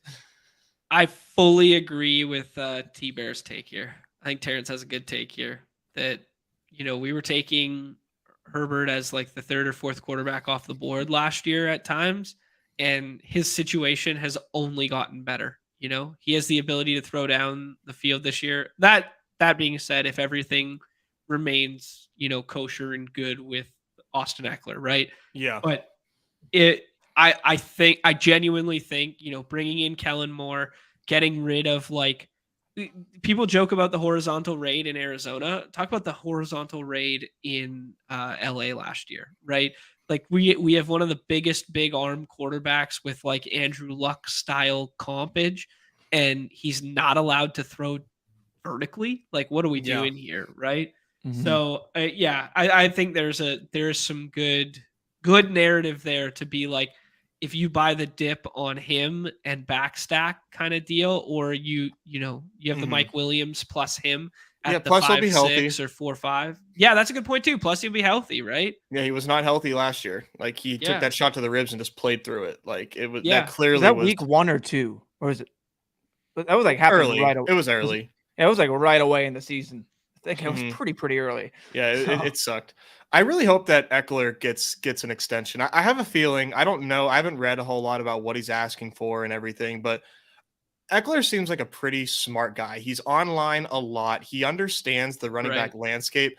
I have a feeling he's not asking for like a super hamstringing type of contract. And I hope that he gets it, because he deserves it, man. Yeah, that's a good point. Like, I do think he is like self-aware enough and like aware of the landscape of football to be like, yeah, overpaying running backs isn't good for like the value of the team. Like how like, I think he does seem like that guy who's so in tune, and maybe that's me being biased because he's involved in the fantasy like football community. Yeah. But I do think that does make him sharper as like a individual, right? Yeah, and I would love to know, like, in the negotiations, like what he's asking for, and if it is a lot, then like then the Chargers are making the unfortunate smart decision to like withhold the bag, but he deserves it. Just he's been putting his body on the line for them for so long. Just like there needs to be some form of like non-cap compensation for these running backs. They got to figure something out, because these guys take so many hits. What about like the beat clause, like the how badly you've taken a beating in your career clause, right? So it's like you had 150 touches the previous year, non-cap bonus incentive that matches like higher numbers. Like, because right now they have like added incentives, but like we're talking like hundreds of thousands of dollars. Like, we're not talking millions of dollars, which could be like the separator for the position. I don't know, because it does seem very strange, just like for someone who's not a football fan and they watch TV and they go, hey, this guy gets the ball 25 times a game and he's like not important and the lowest paid guy. Like, it's just kind of explain that to me. Wait, yeah. Explain that to a 5-year-old, right? We're gonna have to reach, I think, on a stacking partner and do that. Yeah. Okay. I think we need to do that. Okay. So let's do Connor as the running back, and then let's do the stacking partner of Bateman. This is where I personally believe Bateman is going to end up. I think he's going to, wherever Lamar falls, he's going to be a round or two higher than he is right now to get the stack. Okay, eventually. So Bateman is the one that I've seen fall the most. So to be honest insane. With you, when would our next pick be? It would be wouldn't it? It would be like what, 110 or something like that. 111. Yeah, so 111. 108, and his ADP right now is 105. Oh, 105. So honestly, I think that could have been a play where you want the stacking partner. Like, don't get me wrong, that's something, like, if you're reaching, it's probably for that. Like, that's something we could have potentially got someone in that range, and then hope that someone's just not going to have Bateman, because he just seems like the last guy to go in that tier. I've been a sicko, and I'm at 30 puppy drafts, so I've just been over and over seeing him. Yeah. Oh, wow. It is like I effed the sheet, guys. Oh no. Please tell me that's a copy. I was wondering what was going on and why I was so hot, and I've been taking off layers. My heat has been on instead of my air, and it's already 70 degrees outside. 76 degrees in here. There's a heater right here. My cat's over there like panting, going. Oh my I'm like, god, what is going on? It's like the heat just blowing. I'm just like taking off layer. I'm like, dude doesn't know Jesus. how to handle nice weather. The He real gets it BadgeBros. once. Jeez. Yeah. Hey, there's still time for Bigsby. Man, yo, you guys stick around long enough, that heat keeps pumping. We might get a little nip slip out here. Pete's not the only one giving away the goods on the stream. I You thought guys we were stay. getting this.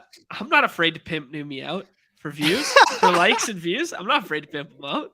I know you are. I know you are. Uh, John's in the background. actually, We're like, no. we need more evergreen and more things just to draw the people in. And by God, if it's Yeah. nip slips, that's gonna be it. Save that for the unhinged. Yeah, that's the unhinged channel. It's just Neumy with feeding the ducks and nip slips. Wait, that's basically best ball breakfast. That's Yeah. copyright infringement. Yeah. We just copied this whole flow bar for bar. Yeah, dude. You we have copied to my do whole that, bar baby. for bar. That's so good. Oh man. That's my favorite right there. Yeah, there you go. Yeah, Michael Thomas went before we could get him there. He went one pick right before us. I know Davis has been pumping the Michael Thomas picks right now. I'll take him. I agree at Yeah. where he's going with Derek Carr, and like I know that's like fool me once, fool me twice if he's healthy, but Fool me goodness, 75 Yeah. times, I'm still here. if I hear he's healthy, I'm gonna be clicking Michael Thomas at that price. So We're doing it love again. it. No, I'm buying Michael Thomas. Unfortunately, let's Here, go. I'm gonna leave the board for 1 second. I'll be BRB 2 seconds here. Hey guys, do us a favor. We got 60 of us still hanging out here. Hit that like, follow, subscribe, notification bell, and stuff like that. We'd like to keep showing up. That's my plug for the day. I'll Thanks, be back Sean. in 1 sec. that's his plug for the day, and now he's gone. Oh, and he's wearing. Oh, I thought we were gonna see a little slip. No, he's just wearing a little short shorts. Oh yeah, I always love to Yeah, get a quick if you- pick of the outfit. I wonder if the chat can tell when John comes in and he comes in with that basically that high energy or that low energy. If they can tell, like, oh, John Boy is out on the ice last night, just putting in his all. A little tired this morning, versus when the night before he comes in, he's just always rocked and ready to load it. He's ready to go. You know what I mean? Like stuff. Where he comes in Yeah, I don't know like, if people know he's a pickup hockey all-star like that. Maybe Yeah, we this need- 6 games. He's just like, oh, I put like 6 games in like the last like 2 days or something. You know, I'm just like the all-star out here. It's just like, oh, okay. It's impressive, man. I had no idea that because you have to do a lot of maintenance for the ice. You know, I mean, Well, like, up there in Canada, but they can is it run like the state Zambonis sanctioned? themselves. You know what I mean? Like, who's paying for the maintenance of like who's running the Zamboni? Who is making sure that this ice is like? I'm just jealous. So like for my town, for my specific when we did it, we didn't have we had to like pay like and basically get taxed for our whole like city, and then like the skating board paid for it. But then it was fundraisers and stuff like that in order to get the ice time available. Because yes, you can have the ice there, but it's like you don't want to have a rink that you just built and barely have people use it. So like to have the year-round ice time and the maintenance, they do have to pay a lot of that, like those fees. For him, he said he goes and plays at a university, so I'm assuming that's what does it, right? Like it's just year-round ice here. So John, he who might pays still for be the muted. year-round? Who pays for that year-round ice time for you to be able to just go anywhere and everywhere? Is it? You said you played at a university, right? Yeah, some of them are like, yeah. You pay league fees and stuff too. Some of the teams and there you go. whatnot, but like, there's city-run rinks, and then there's university-run rinks, and then there's private club rinks, and And then there's the casual games at the barn at the where the Nucks play. You ever playing on some Yeah. like slushy ice? yeah, I mean, like just like backyard stuff for fun and stuff. Like my sister's place at the farm and stuff. We'll flood the farm every year if it gets cold enough. It rarely gets cold enough here, admittedly, though. Yeah. Like it gets cold enough for like 1 week a year that we can do that. But Gotcha. Still warming up here. There goes Zay at 99. wow. So yeah, maybe Bateman would have made it back. I think he would have. I don't say. I think he had a chance, a good chance, just to the way that the draft environment has been going recently. Yeah. It doesn't seem like if we had Lamar, I'm just people aren't apt. A lot of people will be like, oh, can't have Bateman and Andrews, so they won't do Sure. that. So that kind of takes out another team. where I'm at right now, and like, yeah, like we're not getting the sick value on Bateman that he is right now. Is like, I don't want to leave my BBM drafts like without Bateman, just because I really think that he's just like one of the biggest values like in these drafts right now. is I like that is take. Rashad Bateman. And so I just like sometimes I get a little antsy and I'm like, yeah, let me just take him here and get ahead of the gun. But I really like two guys right here. I like making the Rashad Penny contingency value / they signed him, they like him yeah, pick as like not a traditional 0 RB build right now, but we put one in, and then I really like going the double stack route because all I was thinking about when you guys were talking there was the fact is we can't double stack him unless we take one of them first. exactly. And now we can be double stack Lamar by taking him here. And I know Neumy doesn't improve, but let's just have some fun. Let's fucking live a little, man. He dyes his hair. He's an alpha wide receiver. Just think about how much fun it's going to be whenever he blows up on the sidelines. Right. What if he goes Antonio Brown in the middle of the season? Then and he just walks off the field.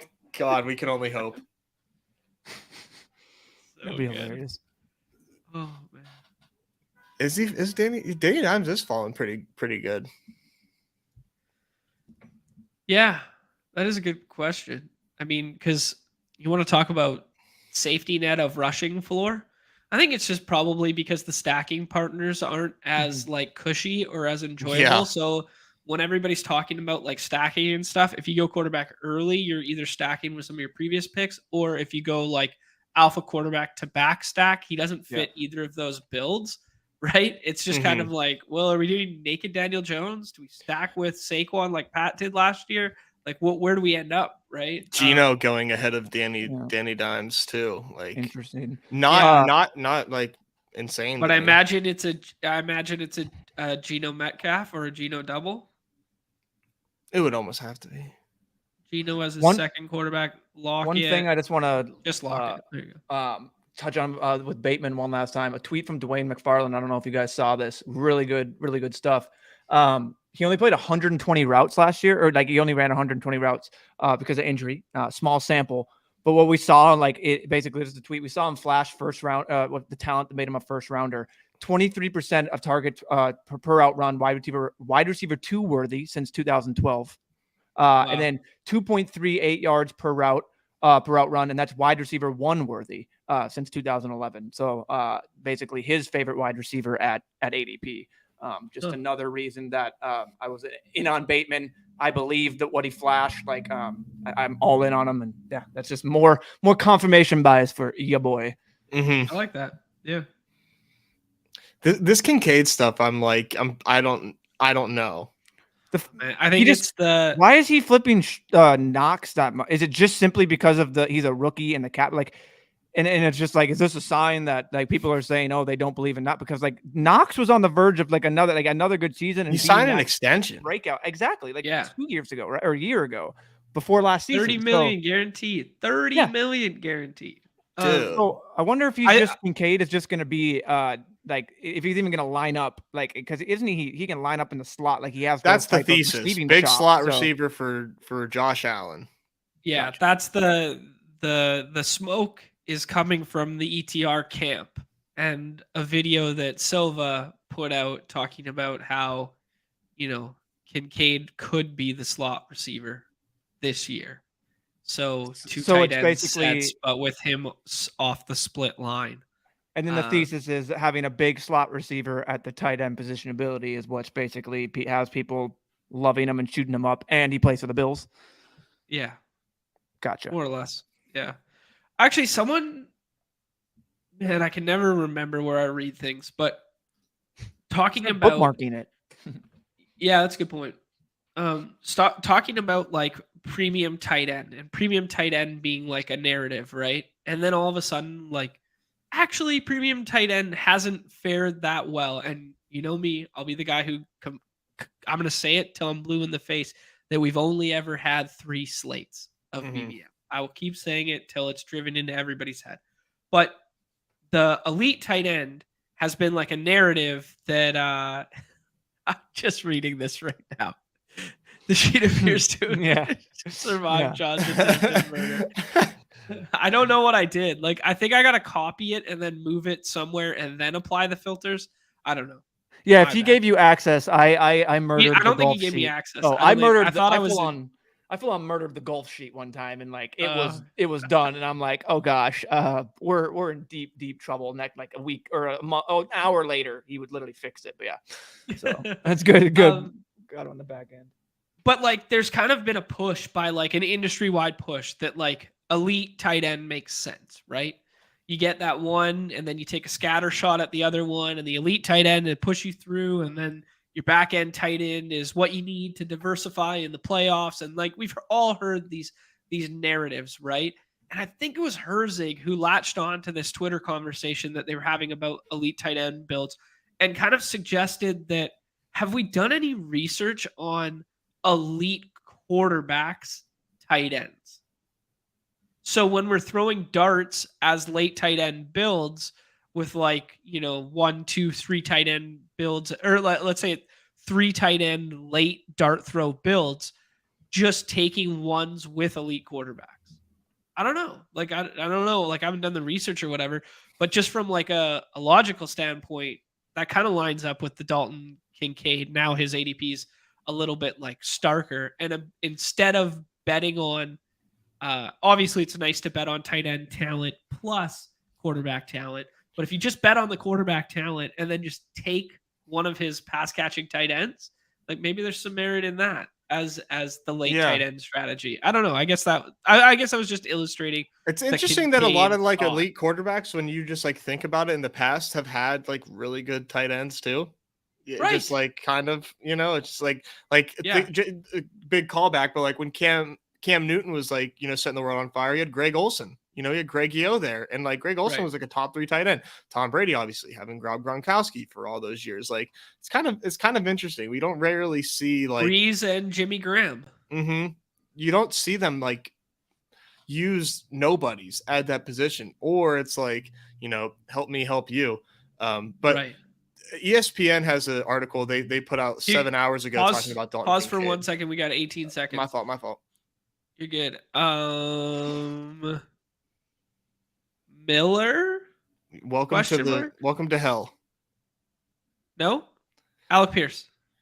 Pierce or Miller are people that I've taken in this two range. here. Yeah.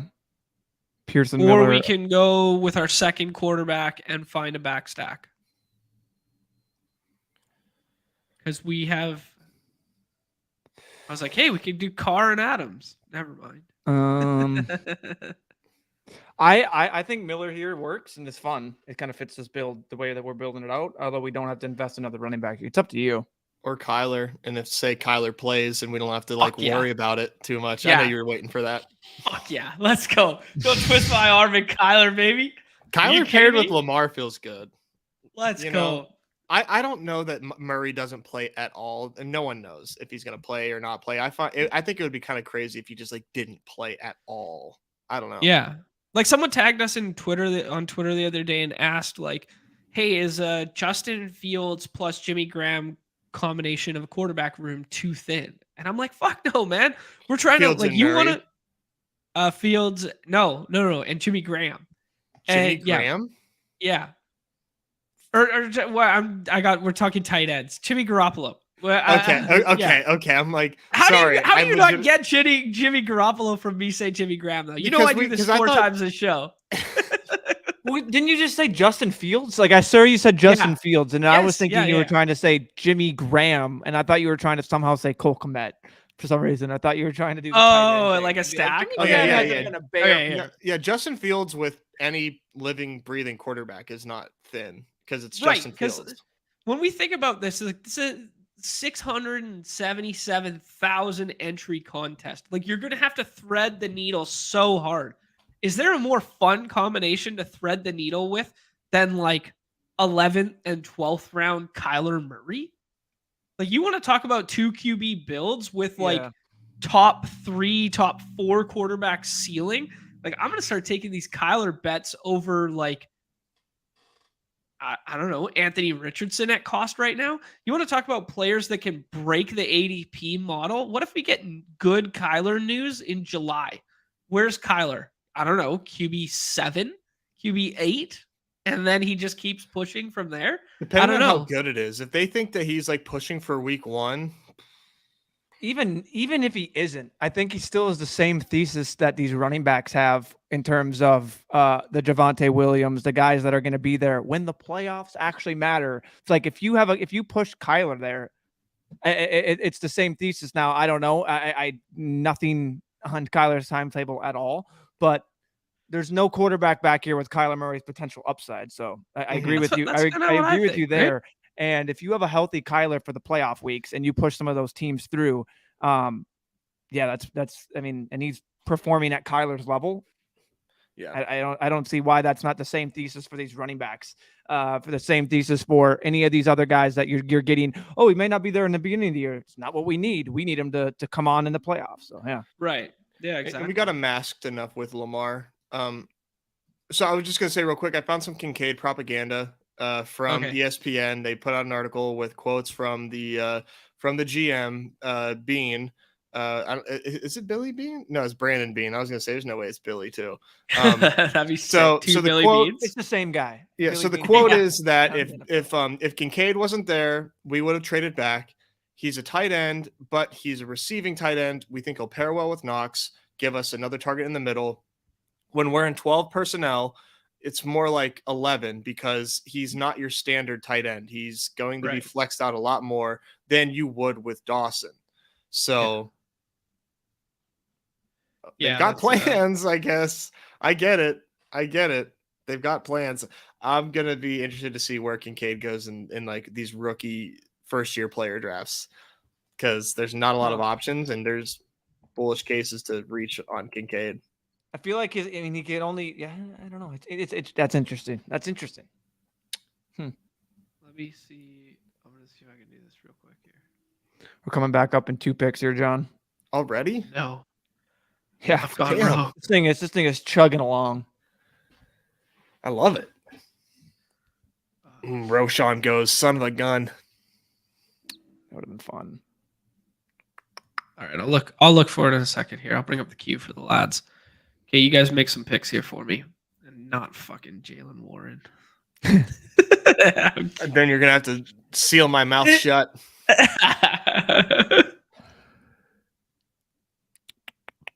What do you guys think about like rookie tight end ceiling paired with Kyle Pitts? Shoot the moon on that.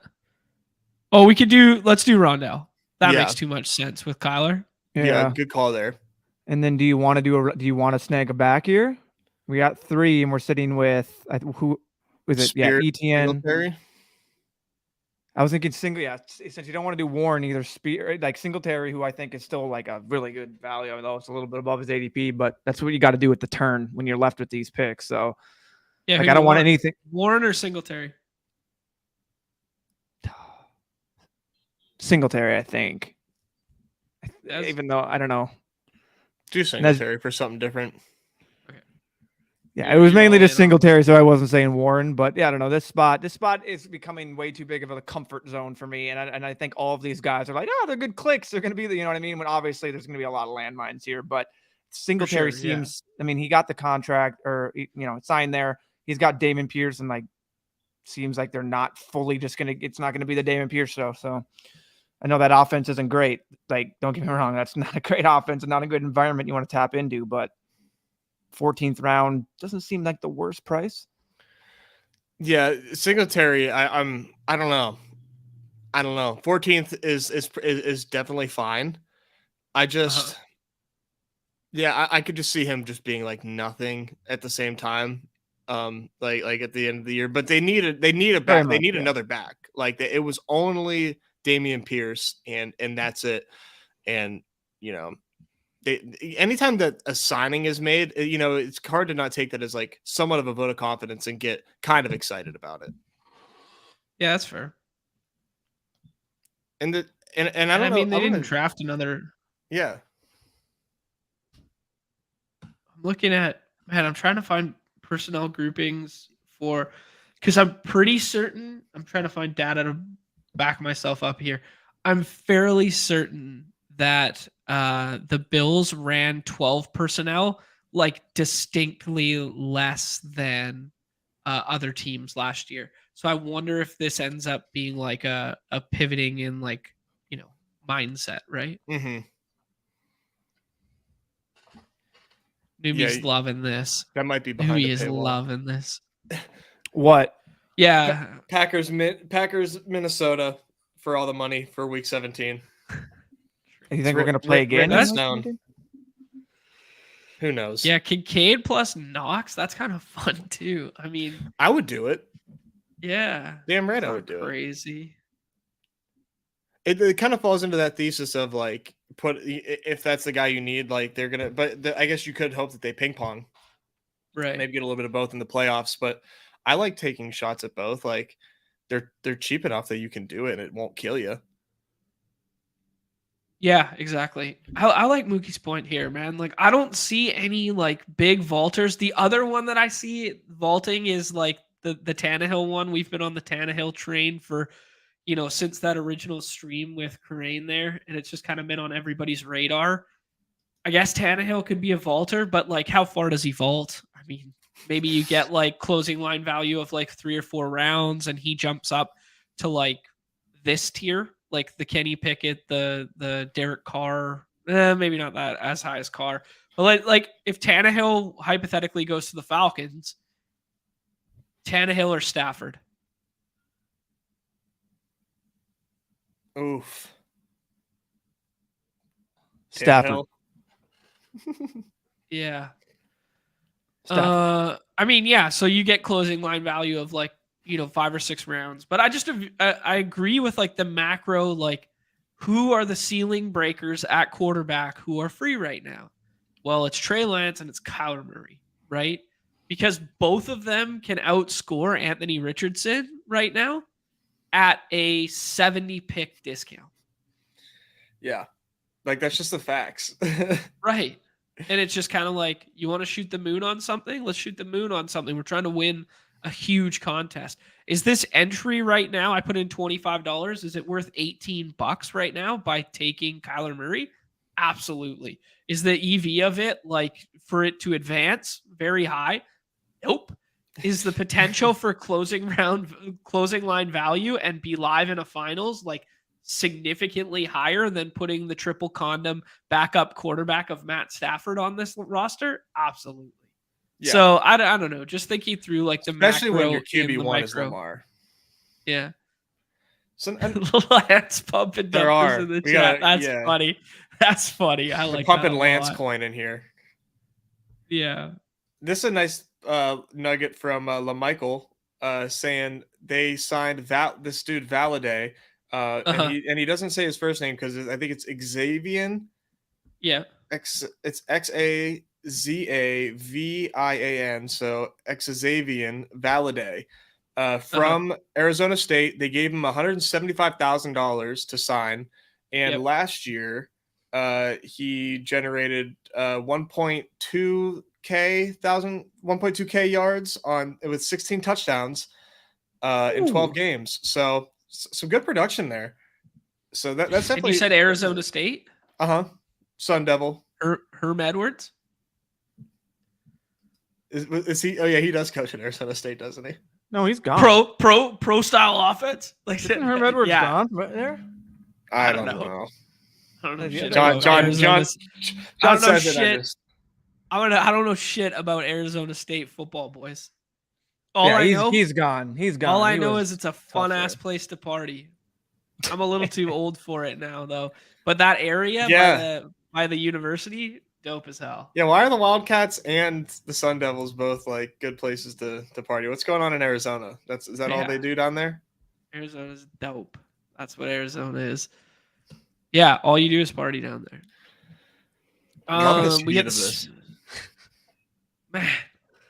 People love Marvin Mims, but yeah, I like Marvin Mims too. I mean, just of the options here, Taekwon's fun. Like the guy right at your top. I think I like Taekwon more.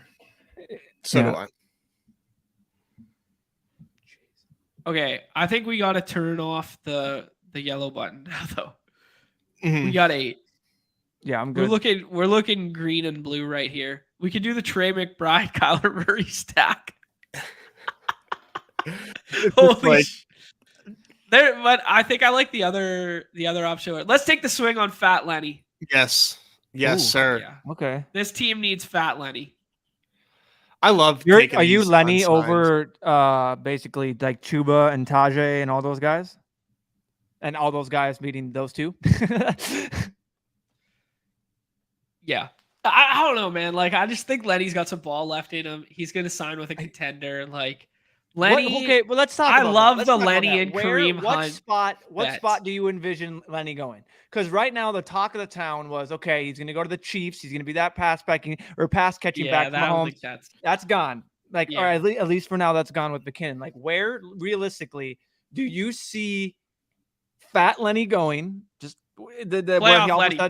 Put some respect on his name. It's playoff. I'm just listening to you. I'm just repeating what you just said 3 times. No, but where do you see him? Like, give me 3 options, like, if you can. Right now, it's hard for me to give you one that I can be like, yeah, he'll definitely assert himself as a 50-50 backfield in there, and like, I just sure you can go ahead. Picture this. Picture this. Jesus All right. Christ. It's week 1 of the NFL season. Alvin Kamara has been suspended indefinitely. He's appealing the suspensions. How do you say his name? Kendre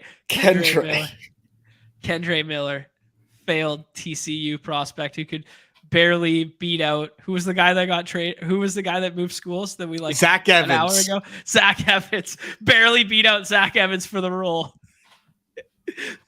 Unbelievable. The Saints don't like him in the preseason. They can't trust this guy on week 1. Jamal Williams can't catch passes. We bring him in 3rd down back alongside Derek Carr because he's good in pass protection and he's going to catch 5 balls a game. Oh man. Lenny Fournette on the Saints for week 1, 5 receptions, 63 yards. 1 touchdown, 8 carries. The guy you need in week 1, Leonard Fournette. Surely they don't have enough money invested in RB already. Surely they're gonna go spend out more and get a Vetman deal or whatever it is for Fat Lenny's gonna get. I could see one of these guys landing in Las Vegas though. To seriously answer that question, I could see somebody landing in Las Vegas. I mean, they don't have anybody outside of Josh Jacobs, and it's like. Who I don't even the rookie that they not the rookie, he's a second-year player now. White it's just like Zamir White, and I could see them wanting a little more insurance there. Here you go. That's interesting. They had the guy used to be on the Lions, Amir Abdullah.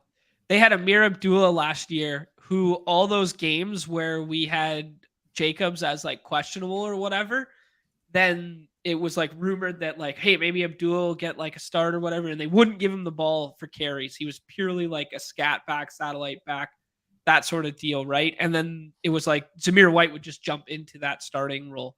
Well, why not have a guy who can do both without Amir Abdullah anymore? And Lenny fits that mold as like kind of your like handcuff backup, whatever. Because it's like, what are the Raiders trying to do? Are they trying to win or not? Like they're so like teetering. They're right now they're set at 7.5 wins by Vegas.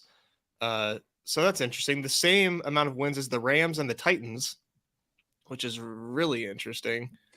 Yeah. The lowest is the Cardinals at 4.5. Wow.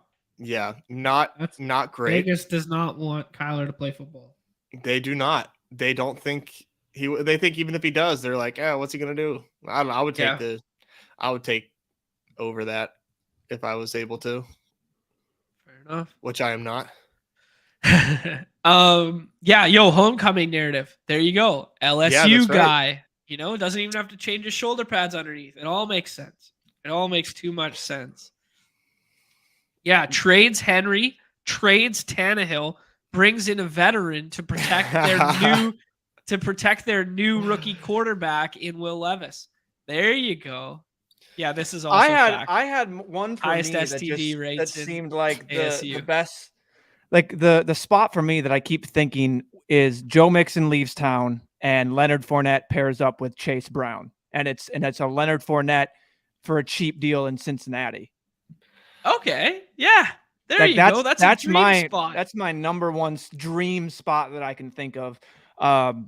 2, and I'm not even trying to bring a homer into this, but I'm just trying to think of people leaving. Dalvin Cook leaves. This one seems very unlikely. Makes no sense why we would put any money into him, but Dalvin leaves town. All of a sudden, it's like Lenny's there. Anything happens in the RB. We don't. Ty Chandler's not it. They don't feel good about Ngwangu or Kane is like only a kick returner and maybe like a gadget type player. I'm just trying to think of legit spots where he could. And I don't know, Lenny and maybe I'm crazy with Cincinnati, but that seems like that's the new Kansas City. Whereas if Mixon's gone and I'm listening to basically where if he's suspended, they don't have to pay him money. If they wait till after June 1st, they pay him, like, you know what I mean? They don't have to pay him as much money when they cut him. So it could be a Lenny's, his spots are waiting to open up until that deadline passes and teams can then cut these players without, because the Bengals are one team notoriously cheap. If they can save some millions on them, they're going to save millions on Joe Mixon, albeit suspension or the deadline. So, yeah, that's one. Like Chase Brown is was he 5th round, 6th round? Yeah. Like not guy high like capital. Not high capital in them. Like they have no one. Is there anyone else there that I'm crazy? Am I missing anyone? Chris Evans. So like literally it's Joe Mixon, and if he's gone, there's a big hole there. So I'm just trying to think of where big holes happen. And it's like, we're in win now mode. Lenny Fournette could be a valuable piece for that win now team. So. Yeah. Mixon was Leone put out like a graphic of like the biggest like risers and fallers in BBM or in ADP, and Mixon like went up like an entire round since BBM opened. And I would love nothing more than that to blow up in people's faces who took him. Like that would just bring the biggest smile on my face. Oh, we're throwing Todd Gurley in here, huh? He's still in the player pool. But put some respect in the others' names. Todd Gurley shouldn't even be mentioned with those. Dude, are you kidding? Todd Gurley was way better than that. I'm talking about just longevity-wise. Like these guys, at least Zeke and Lenny are still in the NFL, still relevant. Todd Gurley was way better than all. I'm not saying I know Todd. That's Gurley putting respect on their names, brother. At least they're still in the NFL and can use one of their knee or both their knees. Do you want Zach Ertz or Jelani Woods? I mean, counterpoint Isaiah Likely. Okay, fine. You want to do the likely bet? Let's take the 5th option in the. Okay, I'm down with that. Dwayne McBride getting some love in the chat. Okay, I like Jerome Ford because I think the contingency value is great. Pierre Strong I like as well. I don't really want to invest in that Izzy pick. Jerome Ford is definitely like the most interesting one because of like if something were to happen to Chubb, like Ford is the next man up. So Lenny Fournette to the Browns, pass catching back. Both Chubb of them can't do it.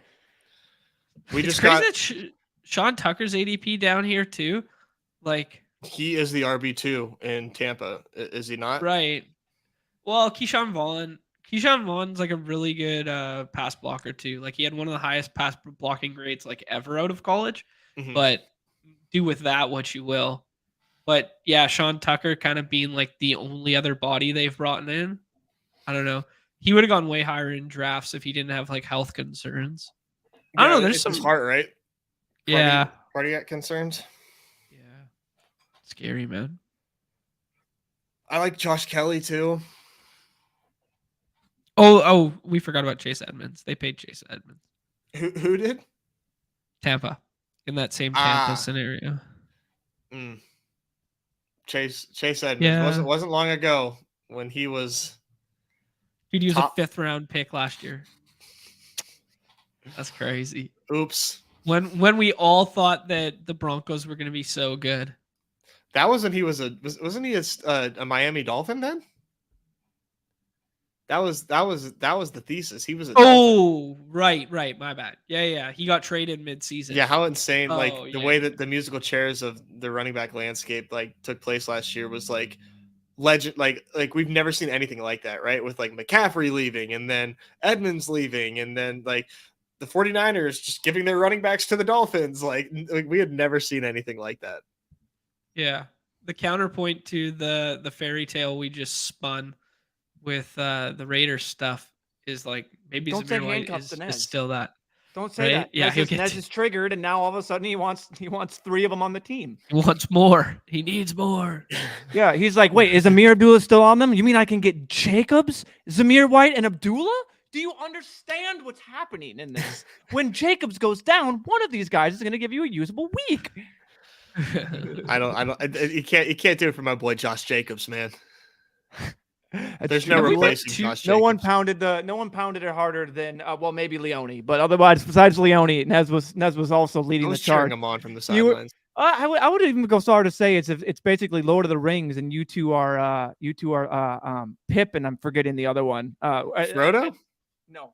Nobody other knows two Lord of the hobbits. Rings. You're just sitting at the top of the battle scene. You guys start running out, and you see how small the little. I'm Gollum, and Josh Jacobs is the ring. Okay. All right. My precious.